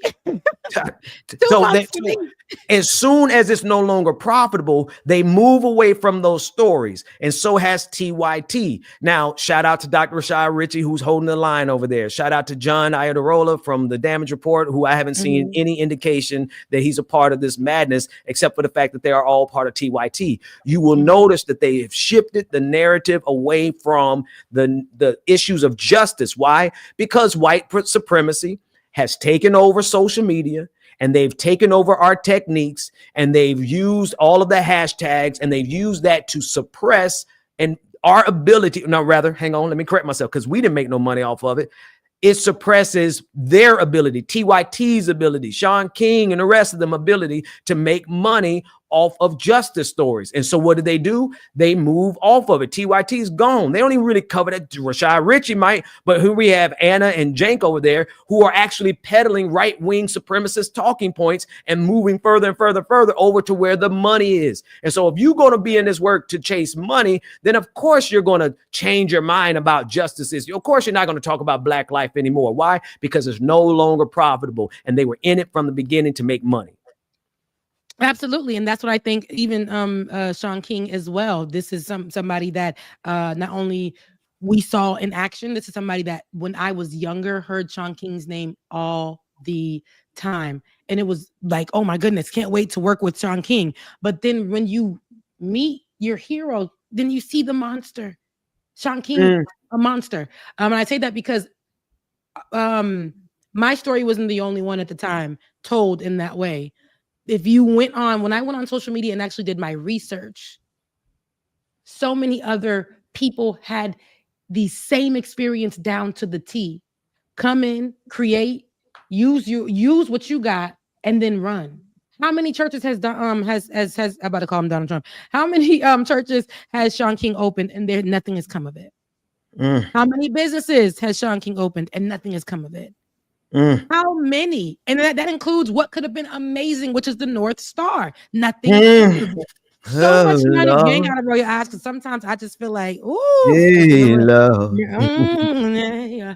But all of these people have raised so much money, and you never seen anything from it. And when we say that online, like, hey, like that young woman, Clarice, yes, yes, and who was somebody at the time being attacked while we were working for him. And I was like, I said, I won't. This is a problem. I do not want to work alongside this man who was attacking a young HBCU girl, because I was once a young HBCU girl looking for work. And because I had the audacity to hold people like the people that did the hazing of Robert Champion, to hold people accountable as a little journal, you know who's going to come for you in that moment. And she came online in the digital space and asked, where are the funds, Sean King? And everybody has been asking that. But this young girl who had some clout on the internet because of her great storytelling and her great investigative journalism, and who at the time I think was having who had a internship with Teen Vogue, I want to say, or one of the teen somethings, a great publication at the HBCU. His power, he used it, went over there and told them people threatened to take away, her funding for the schooling and things of that sort. You guys can Google it, you can find it. And yes, very, very much great power. And no, I said white power. Very much great white power. And the dean there actually did it. And the girl got online and was afraid. The young woman was online afraid. And I went on there. I'm like, dang, I am so sorry. And I remember we got into a meeting, and me and our other colleagues at the time that you brought together, the Black powerhouses that you were building us to be, we got together and we said, I'm sorry, baby, but this is not, we can't stand with it. And you was like, yeah, I can't either. This ain't it. It ain't it. We can't. If you are somebody who's standing for, this ain't it. All of the sudden, the dean came out after the whole internet, because at that point we saw people come along, like Black people were like, hell no, this baby you won't touch. You have hurt so many people, but we won't let you touch this girl. And the dean had to take back what they said, the whole thing. But since then, we've seen so many variations and changes, and I don't believe that people can't not change. I believe I'm somebody who's a believer in forgiveness and change, but there are people who don't deserve it. And this person has time and time again showed you who they were. They do not want rehabilitation. They like where they're at. They're actually grifting for a purpose because it pays them. We've seen this man state that he's going to do so much. Ariana, who is our one of our new hosts on Leftist Mafia, she was talking about Palestine, right? And how she was talking about him. She said, "Oh, we were working with helping a family out in Palestine. Shaun King tried to get to him immediately. Ariana's like, no, don't work with them, don't work with them." And we're talking about Shaun King. Shaun King, who also was called out online for saying that he broke the news of what was happening in Palestine, having somebody on the ground, and it wasn't true. It was somebody who was sending him the news, and he didn't give them the credit for it. How many times have we heard of this? People just stealing the work of people, capitalizing off the people you hire, or people who think that you are the go-to, the source for the help or to spread this information, and you act like you got it yourself. You got somebody on the ground. You went from faith to faith to faith to faith to faith to faith to faith to faith, just so that you can rebrand, attack, and prey on another community of people. And that's exactly what if we could tie this right back to TYT, right? Because that's what they are doing. They're now shifting their platform to serve MAGA so that they can collect off of MAGA bucks. This is why you see Jank going to all these right-wing shows. Patrick Bet-David, right? He was on his show this week, right? Playing this coddling game of, oh, we can all just get along. No, the hell we can't. Because they are not trying to get along with anybody. They're trying to destroy not only democracy, but people's lives. I can't get along with people who are trying to destroy the lives of other people. That makes me just as, listen, I have a hard enough time paying taxes in this country, knowing where my taxes go, right? If not for the fact, well, then I don't pay all the time. But if not for the fact that we go to jail, right? And I think maybe it's time for us to start doing that, right? To actually separate ourselves from this system to the extent where we are no longer complicit with any aspect of it. But taxes being one thing, it's another thing where you're making a profit, where you're making money and you're moving your character and who you are in order to make money off of people who want to destroy us. And just a few years ago, you were out here talking about justice, talking about Black Lives Mattering, talking about, Nah, I'm good. And I said this on the Vanguard, and I say it again. I think every person who is a part of TYT needs to leave. If TYT thinks they can make it with MAGA dollars, then let them make it with MAGA dollars and not progressive dollars. Absolutely, and they will continue to. TYT will make it won't not take progressive dollars. They're going to take both. So if they keep the ones who are progressive, they can still make the money from that. But if they also move and grift, grifting definitely makes a lot of money. And we know our Black grifter who doesn't give a damn. One of the Black grifters is Candace Owens. People like to say that she speaks for people. Y'all don't like y'all don't like the message because the messenger.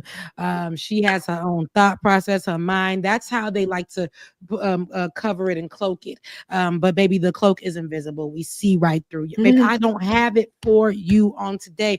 Let's take a listen to just a clip with none other than Nick Cannon, surprisingly, who talks to her about, and this started off with a reference of she can't relate to George Floyd. Let's take a listen.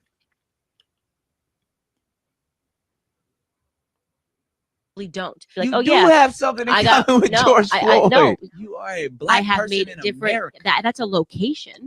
overcomer of enslavement is in your DNA, same as his. What is it about the Black community that you can't just be like, that's not me? You talk about your heritage and your connection to Black people in Blackout. I'm Black. You don't think there was no institutionalized racism part of that death? No, there was not. You think it's weird the state blocked the police from releasing the full footage? You didn't even know that, right? Because they were toying with Black people's emotions during this. And if they had just released the police footage, it would have changed everything. And my document changed everything because I think it would have changed a lot. Because there is a vitriol hate towards law enforcement from the Black community. I get that. For white people, police are protectors. Black people, we get scared. You're speaking as a collective. I don't have any fear of the police, but you know the origins of what police. Obviously.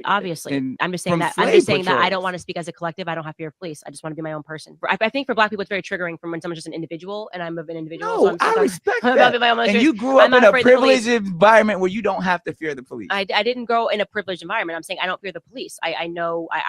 But also, so when you whoop whoop behind you, you're like, hey. No, I just don't think I'm gonna die. Stop trying to tell me I got anything in common with George Floyd. I literally don't. Like, you do have something in common with George. Stop right there. It's just a loop right now. But yeah. So here we are with her, and you're right, unreasonably agreeable in the chat. She did sue her college for racial discrimination, but her story stays the same, but it has a different tone every time she says it. You can hear how, yes, they tried it, and then it moves into like, but I did that for me, not because I was Black, but why was it racial discrimination? Her story always changes. But here we're looking at somebody who wants to be Black within the community that she wants to be a part of so bad, but then come to the community that she actually comes from and acts like she's just not a part of it at all. She can't relate at all. You're talking about somebody who she lives through rose-colored glasses because it pays. It definitely pays. If she's serious when she says, she's serious to Nick Cannon when she says she's not afraid if she gets pulled over by a cop. Right. But we all know if she goes to a certain type of neighborhood by herself in a certain kind of vehicle and gets pulled over by a cop, sometimes they're not going to recognize you're just another Black woman. They're not going to be like, oh, that's Candace Owens. Baby, you are just another Black woman. Okay, who needs to go to a new hair salon. But you are just another Black woman who is sitting here and you can get shot.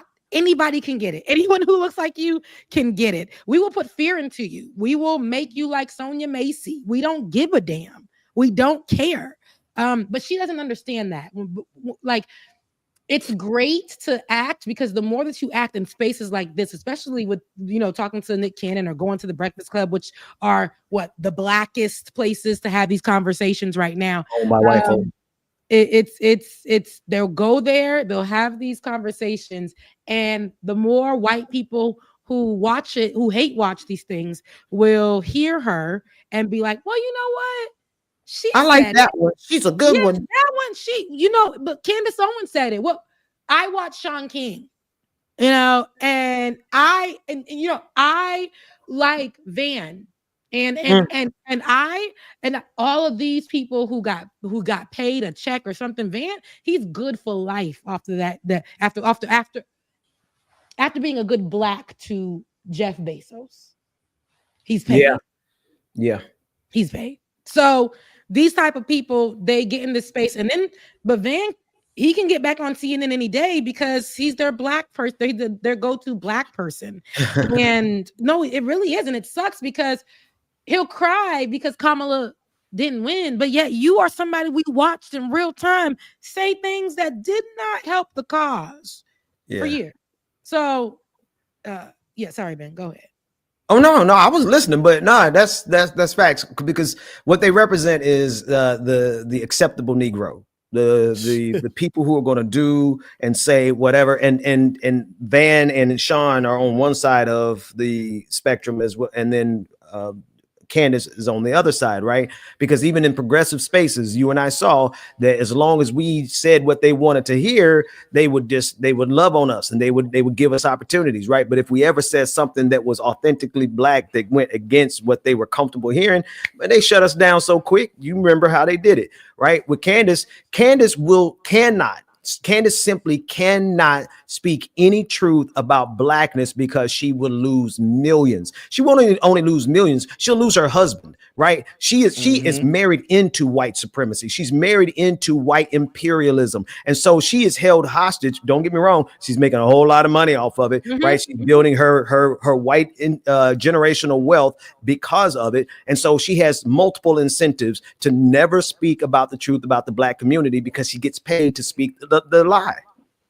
Yeah. And I just, you know what it's going to take? It's, and I hate to say this, but I hope it happens to her. And when I say happens to her, where she pulls up in the wrong place, wrong time, where the cops, she get a white cop that's in one of them moods and she get her ass beat. And I hate to say that. I'm not a mean person, but that's what it's going to take for her to realize that Candace you're Owens? black in America. Huh? Would you march and say, justice for Candace Owens? Would you march for her? Hell no. I'll be right back. I'll be right here on this channel talking about you got everything you deserve. People like Brian Thompson. No, I'm sorry. God help me. Go ahead. Lord. Clarence. But no, it's like, these people like Candace Owens. See, I have a heart, right? I'll be like, dang, that happened to her. That's I do too, crazy. But I would have to continue to live my life because if something would have happened, like she didn't give a damn about George Floyd. She tried to just push a narrative that was so incorrect She really did. that was very hurtful, about George Floyd and the constant abuse and murder of Black people at the hands of police officers. And we can't let that in. We can't let that infection, that cancer, continue to be in the midst of us, right? To sit at these tables or to give them opportunity to have these debates. Back in the day, having these debates were considered something that was nuanced and influential and having difference of opinions. And no, this is very hurtful because this woman works with powerful white people who will continue to expand her voice while we're out here just trying to say, stop killing us. She's out here saying, but did they really kill him? Yeah, like that ass. And you know what? Can we applaud Rebecca Azor for that? Like that was freaking brilliant and spot on. I hate you, Rebecca. My God. Nick Cannon team and their stylist over there must have did her hair because her hair looked like something on this clip. But I digress. No, she's still needs to trim. But either way, right? Either way, because I get it. Because I just, I'm rocking my fro. We're here. I will maybe she should rock her fro or she add some pieces. I don't know, do something. But she's trying to do the whole rap thing to be white adjacent. So bad. We're looking at her posture, how she carries herself. And I have nothing wrong with anybody who looks how they look. Black people are not a monolith. We have straight hair, short hair, long hair, curly hair, in between hair, all of the things. We come in different sizes and all of that. Now, white folks, not so much. Even though they think that we all look alike, all of the groups of people in the world, I feel like we all think everybody looks alike. But as this being a Black show for us and by us, you can tell that she wants to be white adjacent. You can't be white. She can't be white, but she definitely wants to be white adjacent. That song we sing to come a long way, Lord. A mighty long way. But when you get white money, I'm pretty sure she be eating. She craves a chicken wing, the way her mama used to cook it or her grandmama used to cook it. I'm pretty sure. I'm pretty sure she takes them babies baths, as soon as they come out the womb and make sure they got their not bath time on Tuesdays, not bath time only on a Saturday. I'm pretty sure she is not putting raisins in the potato salad. I'm pretty Wait. Do you remember? Here's the big one though. Do you remember when she tried to celebrate Beyonce's Super Bowl halftime show? I don't. And everybody was like getting formation, and she tried to say getting formation, and her white supporters whipped her so bad that she do remember that. She had to back off of it because she had a moment where she was authentically a part of Black community, and her white sponsor said, "Hell no." Recently, when she got kicked off of her network, and she said, "Oh, where do I go? Where do I go?" She said she looked up and she saw the black hand of the Breakfast Club. And that was because, right, she cited or said that she does not support genocide. And that was the most pro-Palestinian thing that a Black grifter could say.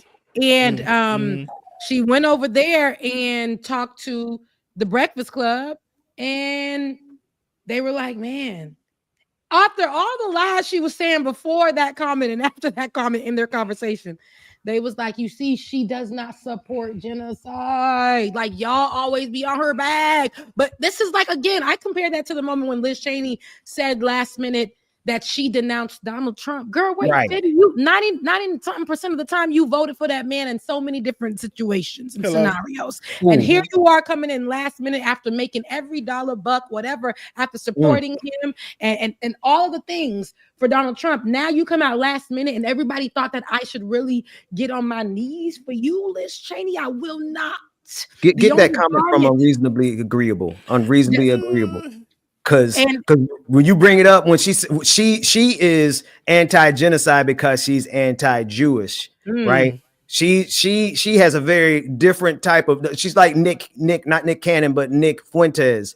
They oppose what's going on in Gaza because they are anti-Jewish. They're not pro-Gaza. They're not pro-Palestine. They're not pro-Islam or any Arabic nations or Arabic peoples. They're not pro any of that. They just see this as a way for them to attack people who are Jewish, right? So that would be, and what's sad about it is that platforms like the Breakfast Club would never make that distinction. They'll let her come on, and then they'll promote and say, "See, she's anti-genocide."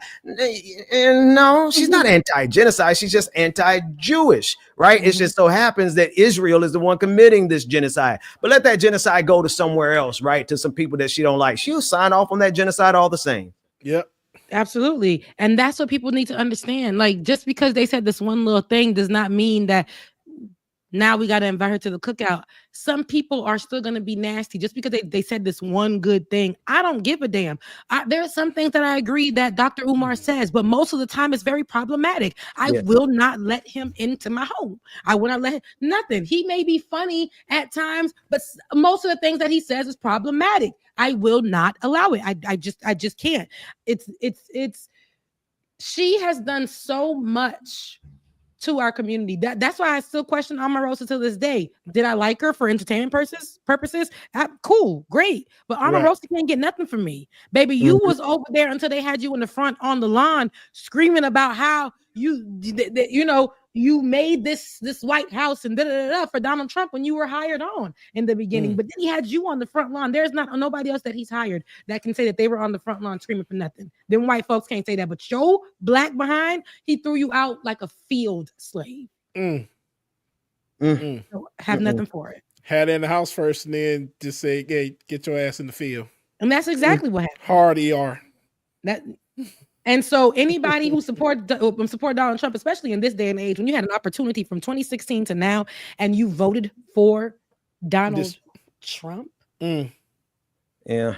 Well, there's only Candace Owens are very people like Candace Owens. They're very rare, right? There's not a lot of the token black person. There's only room for just a few. Even your favorite liberal will try to get a token black person. I became the token black woman who worked on the place that we were at first, Ben, when we did our show. And they were trying to get me out of there. They tried to make me go against the other black girl that I actually went to school with. And we got together because we knew better. They tried to get us to go against each other because they wanted you're the good. Look how you do. Yeah. You remember, and I came to you. I remember coming to you because I said they tried it with me. I was like, wait a minute. Now, what y'all not gonna do here is pit black folks against black folks. These are progressives. These were progressives.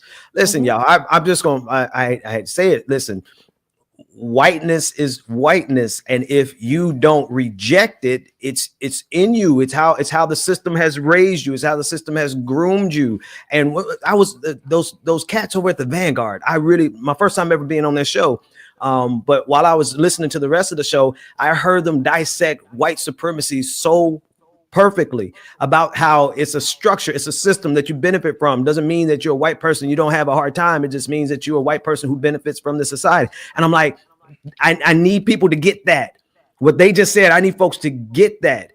Just because you are a progressive, just because you are God knows, a Democrat, does not mean that you are somehow above white supremacy, especially when it comes time to get your financial way. Because that's what they were doing down in at that place we worked together. They were pitting us against each other so that they could get find out who they would get rid of so that they can make more profits. Mhm. And the three of us, we were like, nah, not today, Satan. Yep, absolutely. Join together to, and that's why, you know, I'm grateful because even after the fact, you still reached back and was like, hey, how we gonna do this? How we gonna figure this out? Anywho, this is why I say I don't trust all white folks. Just because you're liberal does not mean you're an ally.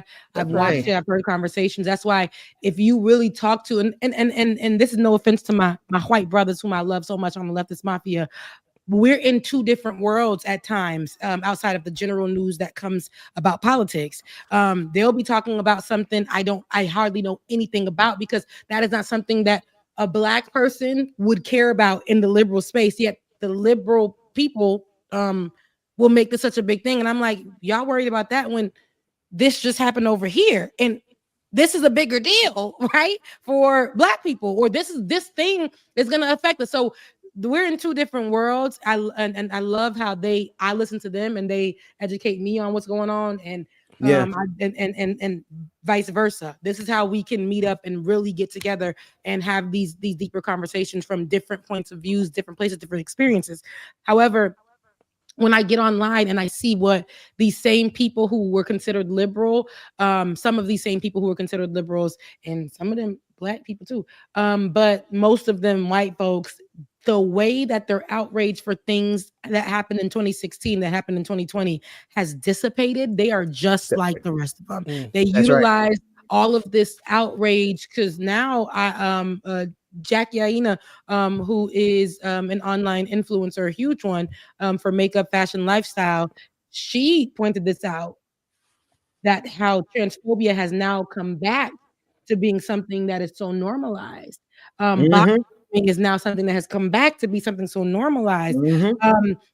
Even talking about immigrants, people are now, I've seen liberals online referring to them as illegals. All of these types of things. I'm seeing now coming back and being normalized. Okay. So I can't, all the fight and stuff that I saw, they was just with us. Remember the Kente's they was wearing? Oh my gosh. They were so, remember all of the businesses that were getting too, because they and all of them reneging on it now. Remember that they reneged on DEI so hard. Hard on the nigging, okay? They took it right out. And you, it's a fool. It's a fool. And what I'm seeing here is, I say all this to say, like, we got in this space, we have to band together. And sometimes we're gonna get it wrong, but that's why we band together and just be like, hey man, you know, maybe you got this wrong. Have actual conversations, but bringing people that you know are cancers into the space and allowing them to profit off of the work that you're actually doing out of your heart. We can't keep doing that anymore. No. And I said in 2020, I said not in 2020, I said a few weeks ago on November 4th that I will not take part in anything that takes from me. So I already said no to a few people who asked me to come on their shows and stuff.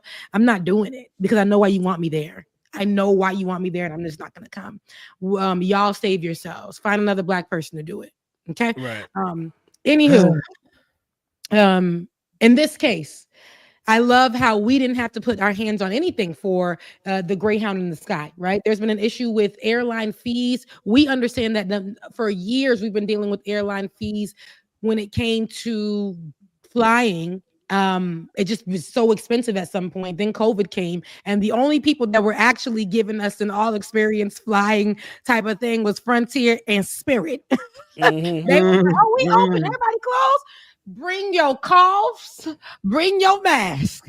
Come on, because we got something for you. We'll get you flown out for $5, but your bag gonna be $100. No, like for real. And your baby that you're bringing on, that will look like it's gonna cost about $250 right there. And we need it all, right? Come on for $1. But you gonna we got to make sure, and where we drop you off at, it may kind of be at the airport, it may be off on the side. We don't even know, but just come fly with us. That and don't forget the time. Oh yeah, baby. And you said it might be a little bit late. At 3:50, we sent you a text and told you your gate was actually on the opposite side of that very busy airport. And then you got there and nobody was there because we moved it again back to the original location. And then your flight ain't coming till tomorrow. But we still gonna get you there. This is what they have been. So these airlines were scolded. There was an investigation that went on. Joe Biden actually has been doing or created a team under his administration to investigate the fees that have been going on with these airlines. And they found some things. Now, a lot of us have been screaming this on the internet for years, how they take advantage of us with these prices that come out of nowhere. Somebody paid $20 for they bag, but you looking online and you refreshing, and then it's still coming up $90 for you. Looks like there's an algorithm that knows you from your age, your race, allegedly. What? All of these things play a factor. And you'll hear more from this Senator Hawley, who's a Republican, by the way, but this mostly Democratic group of people who were put together to investigate what was going on with credit cards, flights, a lot of different things, and these fees. And here on, as they were having this conversation on the floor, they spoke with the CEOs, I believe, of Spirit and of Frontier. Now, this is a case of you mess with the wrong one. I love it, right? He gives big MAGA vibes. Absolutely. However, his anger because of how they treated his wife and his child on a flight back in like 2020, 2021, stayed with him. And he said, Democrats tapped me in and let me talk to him. And maybe the way that he talked to him, I said, it's giving real MAGA, but on my behalf, it's going to benefit me. Because when they get mad when something touches their front door, they actually do some work. So let's take a listen to how this man said, y'all got the wrong one. And I made sure. Let's take a listen. I just want to say he's not just MAGA like parallel or within the MAGA, realm. He is like, he actually was like very outright bluntly supportive on January 6th of the insurrection and everything. Oh, absolutely. You can tell because when he talks about the mask in here, he said those ridiculous masks. I said, MAGA, where were you on January 6th? But this is the guy that had his fist up outside the Capitol. Absolutely, I believe it. But on this fight right here, I shut my mouth and I said, get him. Let them fight. Let's take a listen. Can we just clear this up once and for all? We're all here. We're all under oath. So, Mr. Schroeder, let's start with you. Do you charge a bounty? Do you pay employees bounties on carry-on bags to identify them? Well, it's simple. That's a yes or no. I wouldn't characterize it as a bounty. Do you charge them? Do you pay your employees a fee? Do you incentivize them to go pick out bags from people getting on planes and kick them off the flight? Just yes or no. We charge them an incentive. Okay, that's a yes. Mr. Klein. We do not, Senator Hawley. You don't pay your employees to do that? We have previously, sir, but we actually suspended that on September 30th of this year. And now in order to be able to treat all of our guests fairly and equitably, we've actually just put more staff and supervisors out at the gate area. And they're the ones that are still making sure that everyone's treated fairly and equitably, which is the point behind these kinds of programs. But we have removed that program as of September 30th. Oh, interesting. So let's come back to you though, Mr. Schroeder. So how much have you paid your gate agents to enforce your carry-on bag policy, to pick people out of the line like the chairman's video show? I mean, you guys do appreciate that flying on your airlines is a disaster, don't you? I'm slightly amazed by the general attitude of all of you here. Flying on your airlines is horrible. WTF. It's a terrible experience. It's terrible. It's absolutely terrible. And your attitude here today seems to be, well, devil may care. There's nothing we can do about it. Well, I think we are going to do something about it. So how much have you paid people to pull out customers who are in line with a bag that's 2 centimeters too big, Mr. Schroeder? Well, we recognize this is a hard job, and so therefore we incentivize them to do that. How much? It's $10 per bag. Wow, $10 per bag. And I think, Mr. Klein, you and Mr. Schroeder, your airlines cumulatively have spent $26 million paying gate agents between 2022 and 2023 to catch passengers whose bags are a little bit too big. $26 million. I mean, if people want to know why it's such a terrible experience to fly, this is news for them today. Your airlines are paying millions of dollars to your employees to harass people who've already paid. They're there in line because they've already paid. It's unbelievable. Last thing, Mr. Chairman, I know you're indulging me. I'll be really quick on this, but Mr. Schroeder, you just mentioned that you also use this so-called dynamic pricing for seats, for seat fees. Why do you make people enter in their age and their geographic location and their gender before they can even see the cost of a seat? Why is that? That's been in place since 2014. Yeah, but why? It's because you're using those personal characteristics to generate the fees? No, To generate the prices? Well, then why else do you require it? Mr. Klein, you do the same thing. Why is the gender relevant to what the seat is? This is all information that's needed in order to complete the transaction. No, it's not. Why? Delta doesn't do it. United doesn't do it. You don't need somebody's gender in order to do it. You use it clearly. You're using it to generate the prices, right? We do not, sir. It's not based on personal characteristics? Not at all. You don't use algorithms to set the price of seats? That's a different question. So you do use an algorithm and you do make them enter all their personal information? What's your definition of algorithm, sir? Oh, for heaven's sake. Well, because algorithms are ways for people to be able to come up with calculations, which is a faster way. It's more efficient than a human being doing the same exact work. So, I'm trying to answer your question, sir, in all sincerity, and I don't know how else to answer. The whole gender thing actually shook me. I'm really surprised that he took that issue, because I'm pretty sure that he's for everything else that discriminates against anybody that's not a traditional cis male or female. So that actually surprised me. But I mean, it shouldn't, because he doesn't. He doesn't care, right? Yeah. And it happened to his kid. In another one of these, this is a longer, of course, video. But then another one of the clips that I seen, he goes into his experience with Frontier during COVID, because they were one of the only fights and he was trying to get home. And his 2-year-old or whatever, his child, was with his wife, and a flight attendant came over and he was like, they had to wear those ridiculous masks. And he was going back. He went back to that time. And when he said ridiculous mask, I said, oh, MAGA right here. And then he said, and your flight attendant came up to my wife and said she will be on the no-fly list. He would ban her because her child, the 2-year-old or my kid, wouldn't leave their ridiculous mask on. And I was like, dang, the time of COVID, couldn't leave the mask on. I mean, it's a baby, but he keeps saying ridiculous. You didn't want to wear the mask. You was one of them people. However, he remembered that, and he couldn't wait for the time and the opportunity. Now, while his outrage may be, of course, misplaced or real personal, he doesn't really care about the gender. He doesn't care about the race. But it goes to show you that real issues can be changed. This is something that we've been yelling on the internet about. And when it hits the home of the person, when they're offended for it, then they try to go and act like they go and do research. This man has done his research, right? Mr. Hawley or Foley or whatever. He's done his research. He's done his research on how they make their money, how they have these bag bandits hired so that they can ask people, let me see your bag. Let me see your bag. You be wondering why you be walking through Frontier and your bag literally fits, but they go, let me see your bag. Let me see your bag. To do it. He found all this information out.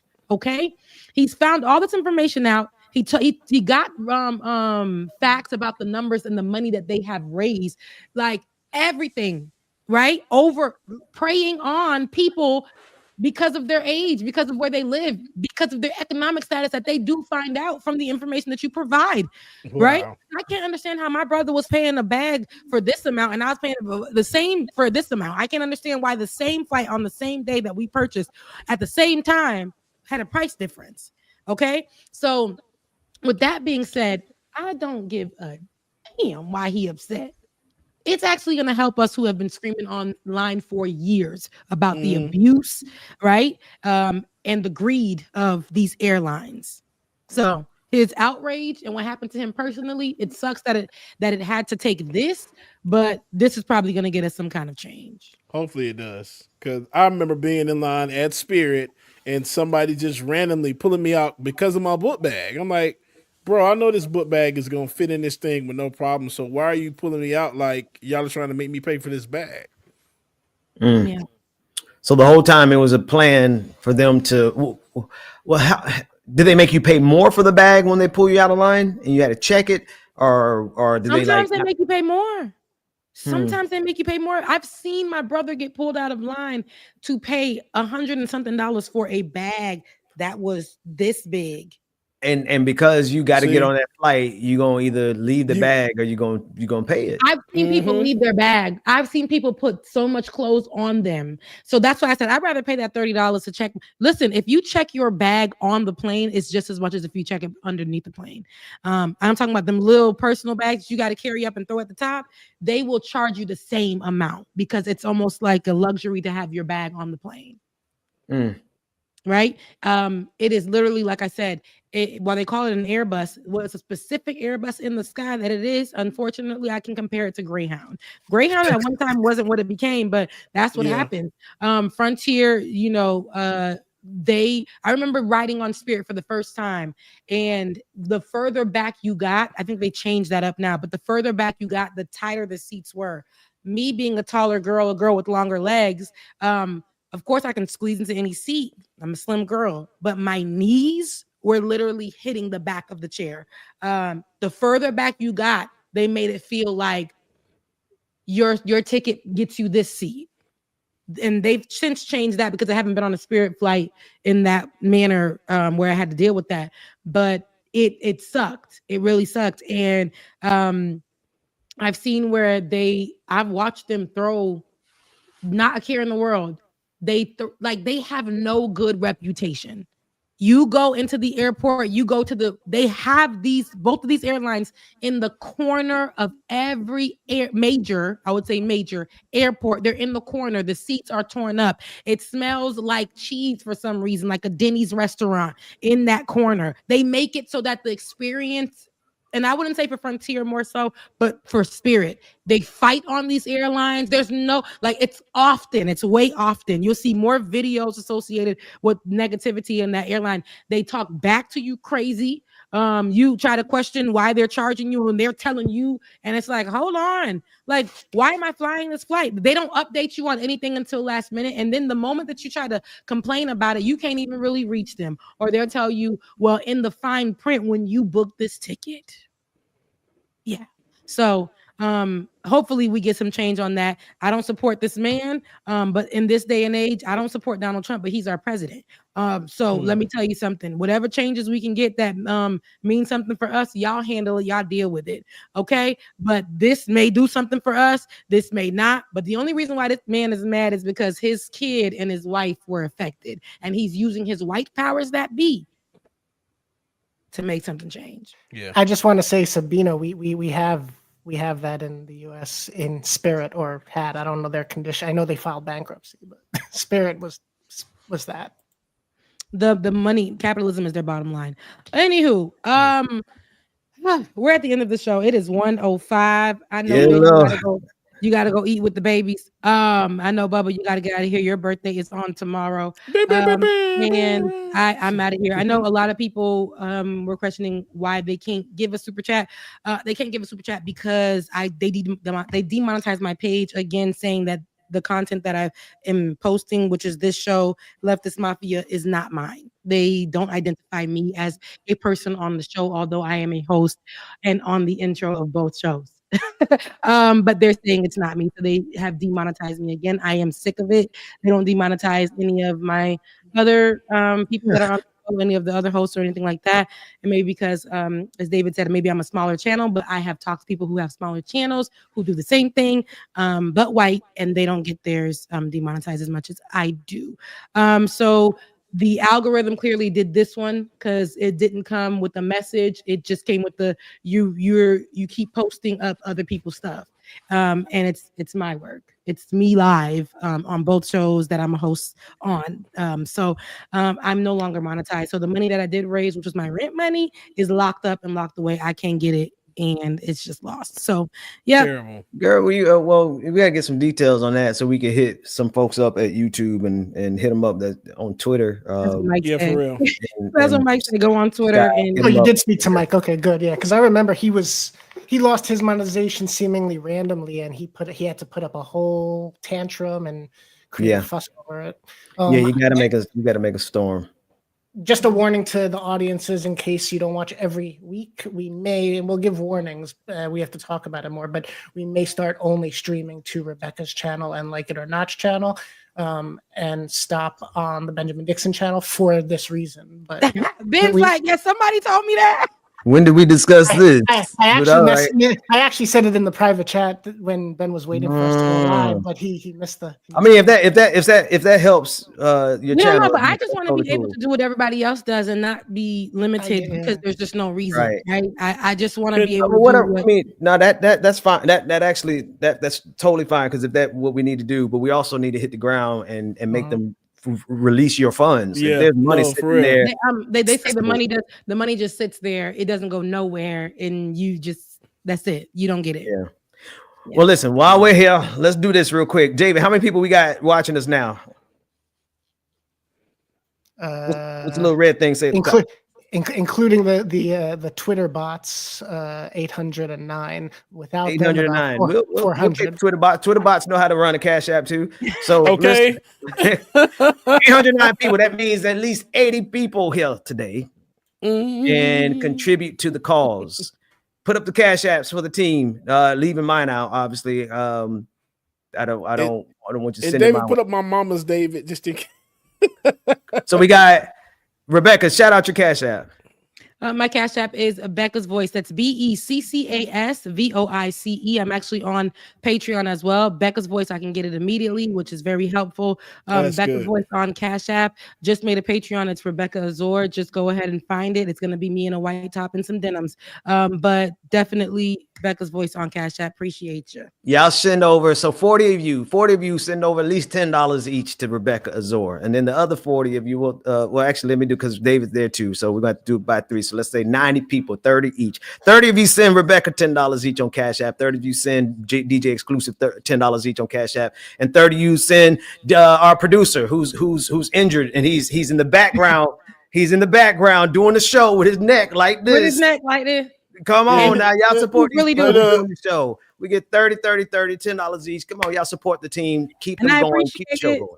Appreciate you, Charlie. Appreciate you, Omega. Thank you so much, Robert and Timothy. I really, really appreciate Catherine. Thank you. And let me tell y'all, my mom's, if y'all want to say anything for my birthday as well too, Granny Drawers. I know. Don't ask no questions. It's my mother's Cash App. I have to use it. Granny Drawers. That's it. Send that over. All right, y'all. All right now. I actually got to get up out of here. It's my brothers are in town. I'm gonna go do some family things, holiday stuff. So I love y'all. If y'all sleeping in, if y'all not physically going to a church tomorrow, y'all tune back in over here. I'm tuning in. Absolutely, I'll be there. I seen some clips and I was like, oh, busy bet. I logged in. I seen a little bit. I couldn't because I got my own church. When you go to your own church. But I definitely was there and I said, oh man, Ben is doing it. This was a something that God put on your heart a long time ago. You've been running my ear off about for a long time. Has it been that long? Yes, no, you've actually talked about wanting to do something like that, but said you probably felt like you couldn't because of the state of the politics online and what that was looking like. So you were trying to people please, and God said no, and you had to go through a mental breakdown to go. Was it a mental? I don't think it was no mental. I mean, I think so. Look, mental things, baby. Ben, look, you was going through it, brother. You was. Let me. I'll say it like this. When I put it like this. When God is pouring like I don't know how many gigabytes of information into your head every second, yeah, it definitely does come off like you lost it a little bit. But I never really lost it. I was just processing. Okay, Ben. People don't never. I was processing vast amounts of information being transferred. People from the church never want to say they lost it, but it's okay. But you found it. You found it. And so I can't stand either one of y'all Negroes. I lost it right on the show, and I found it. So I was able to get myself together as well. But listen, we're at the end of the show. Thank you, God, for being found. That's one thing I'm gonna be thankful for is being found. Okay, I love y'all so going much. Home. Y'all said I love. Holy. Thank y'all so much. I will see you guys on next Saturday, which will probably be my last show before the holidays. And I only say that because I think that we should take a break. Yeah. Focus on your individual things again new. for the upcoming year. For the now, just take a quick break so that we can be with our families, love all the good things in between. But thank you so much, Michael Lewis, and as well as, and I'm gonna give this one last shout out before we get out of here.